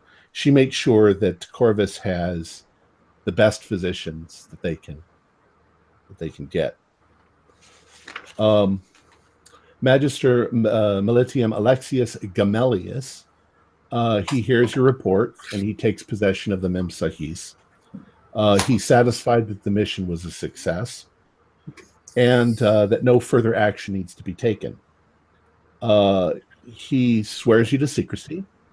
I'm sorry? Do we get a bonus at least? I'm getting there.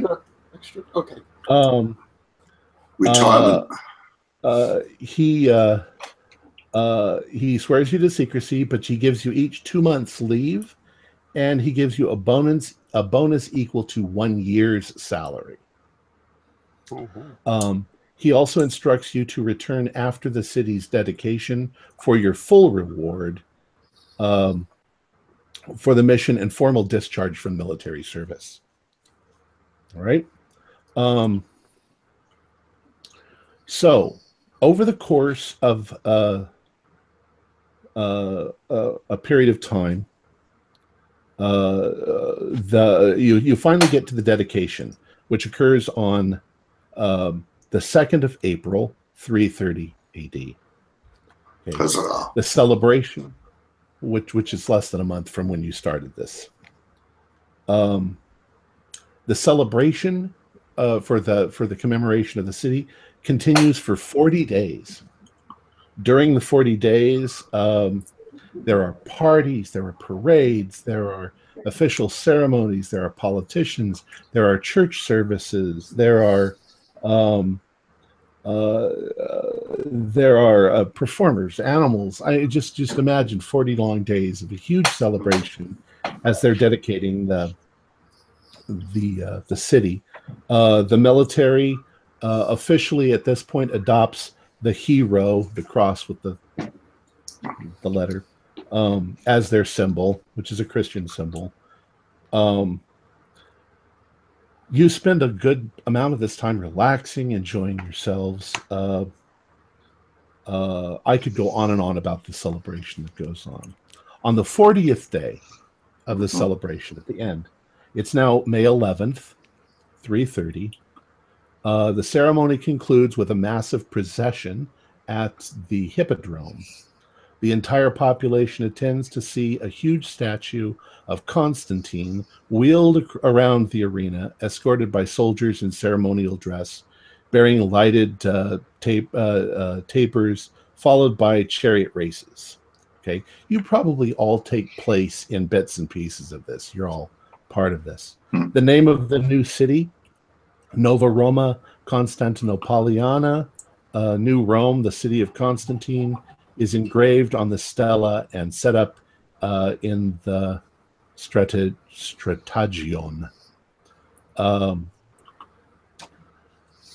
Now, there comes a day. I'm sorry. The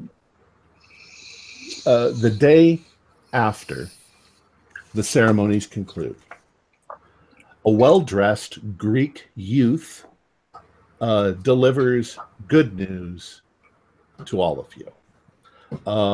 He is a messenger sent directly from the Lady Evdokia, and she reports that, he reports that his mistress's fiance, Tribuni Comites Tilius Corvus, has recovered from his injuries and grows stronger daily. Thank God. You are all invited to a small wedding celebration on board her family's luxury barge, the Plethora. He explains that Tilius Corvus told him to personally make sure that they got the message and urged them to join him in this festive occasion. The messenger smiles and says, he mentioned something about his poor judgment and said that you'd understand. The reception will be held on the evening of the 12th of May, the day after the dedication ceremony. Okay.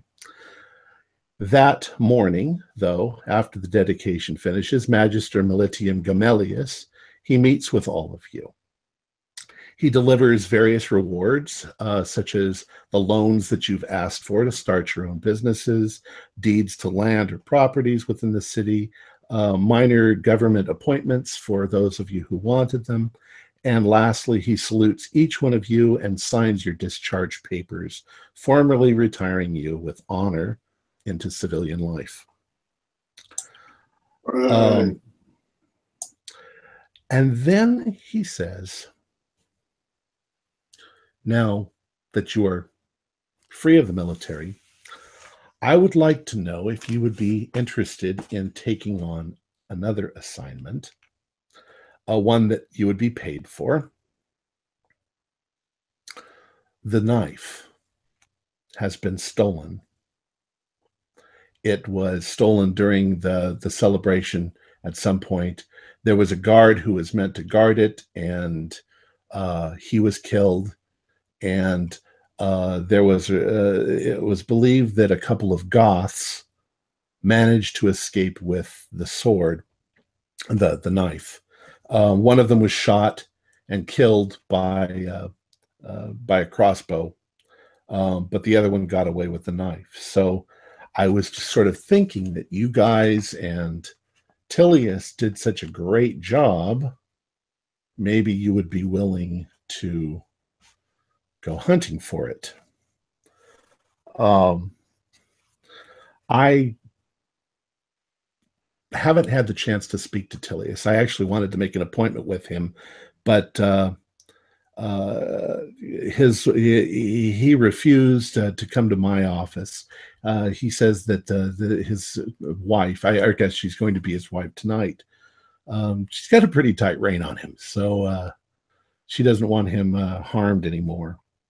But in any case, maybe you could propose this to him at the wedding. I can't make it to the wedding. I've got other things I have to do. So are you willing?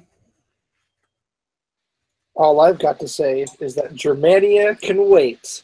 Onward! All right. So the evening comes. You get on board the Plethora, which is a beautiful luxury barge. There are it's decorated with silken banners, purple and white. There's lanterns that are hung. There's soft music from a group of players. The reception is a fairly small one.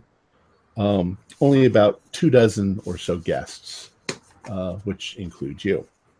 You have become, over the course of the last few months, familiar with Evdokia's family, because this was the man that's going to marry your commander. You especially like Evdokia's brother. He's rather a heavy drinker.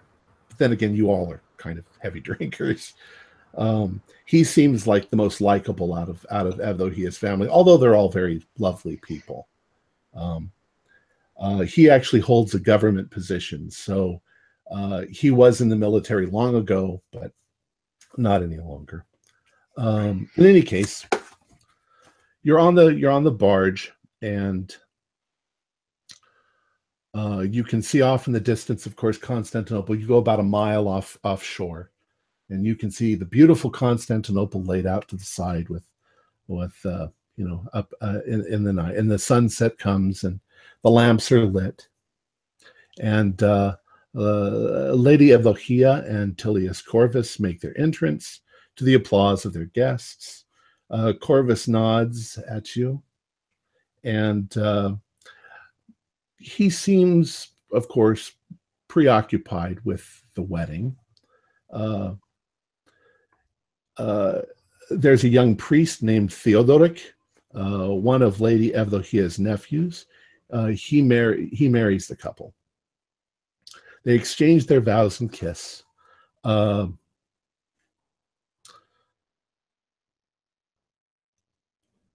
would like you to all do insight rolls.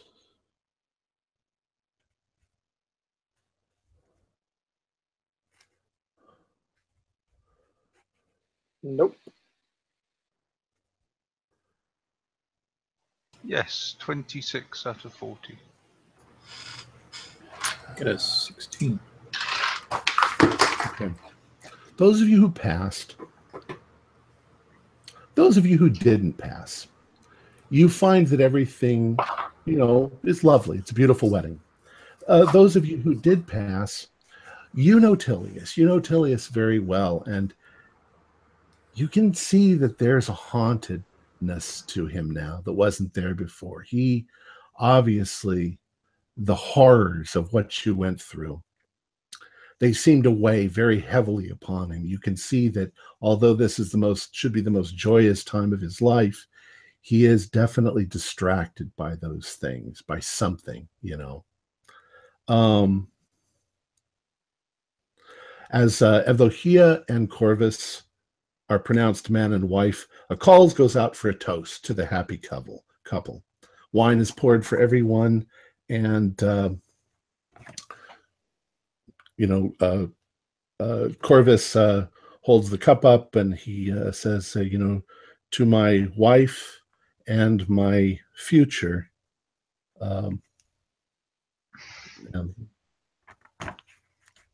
Salute. Cheers. Okay. I drink, he says. Bottoms up. I drink, he says, to the friends of Tribuni Comitis Tilius Corvus. And he looks at you with a look on his face. And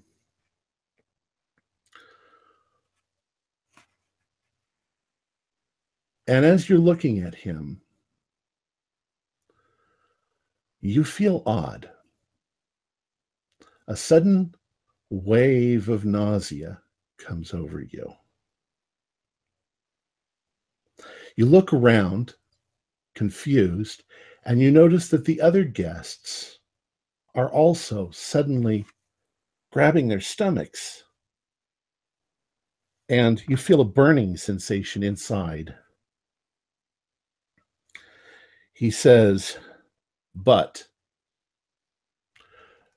Corvus is dead, and I have no need of friends." And he suddenly grabs Evdokia by the head and bends over and rips her throat out with his mouth, as the rest of you and the guests begin to fall to the ground in pain, with pain in your stomach.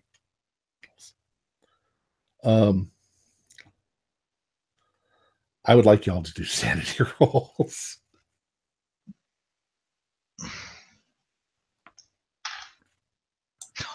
83. Pass. 7. I've seen it before. Fail. Poison's not going to stop with this guy. If you pass, 1d4. If you fail, 2d6. Oh, shit. 1 and 3. That's 4 points. 7 for me. All right. Pardon me. There are sounds of yelling, Just one. crying. Corvus stands there and suddenly reaches behind something and pulls out a sword. He moves through the guests. His father-in-law is in agony, and he hacks his father-in-law's head off and stabs a couple of servants and begins moving through the crowd, killing everyone that he comes in contact with. Some of them, you see him reaching down and pulling them up to himself and drinking from their open wound. You guys need to do a constitution roll. If you fail, you are unable to do anything. Tom, Yes, sir. 37, that's a pass. the power of God 75, that's a pass. has come upon me. I had a 1. All right. You are able... Oh, I'm sorry. What did everybody else get? I got a 75, which is a pass for me. I got Yes. 37, which is also a pass. Okay. In fact, that's exactly half, I believe. All right. Well, for the sake of time, each of you attempts to do something to him.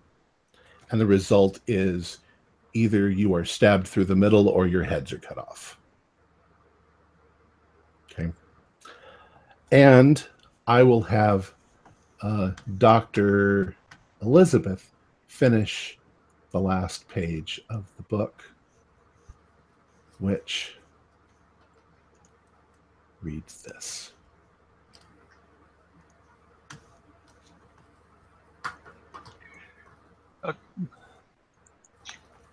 I tell you now, upon my honor, that the events that transpired are as I have told them. I am not a direct witness except to the last part, but, being the brother of the bride, I was close friends with them. It was the noble men of the Fortis Falcones themselves who shared with me these stories in the days preceding the wedding, and no man can call them liars. The terrible destruction that followed, the deaths of almost all on board the Plethora, including my beloved sister Eudocia, attest to the fact that something horrible now walks the land. If you ask how it is that I survived, I will tell you that I did not drink that day in respect to my sister's wishes.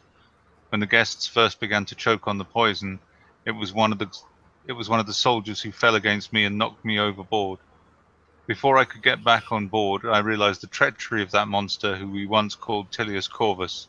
I saw him smite the servants who did not drink. I saw him cut down his own family and rip out my sister's throat. I saw him revel in the blood.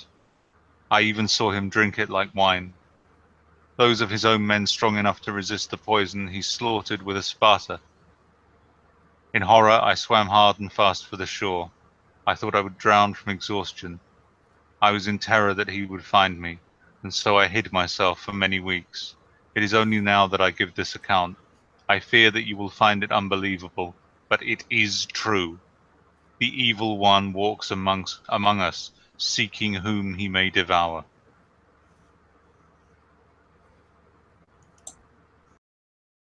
And that's where we'll leave it. We'll leave it there, and you guys can discuss the book next week. So our players included Thomas McKeon, Mick Swan, Simon Ward, Jeff Wilkins, and Wayne Worthy, with myself as the keeper of the secrets. Please consider visiting our Patreon account. Just a few dollars a month will help us greatly. We're currently producing 4 shows a week with music and sound effects added in post-production in order to create a richer listener experience.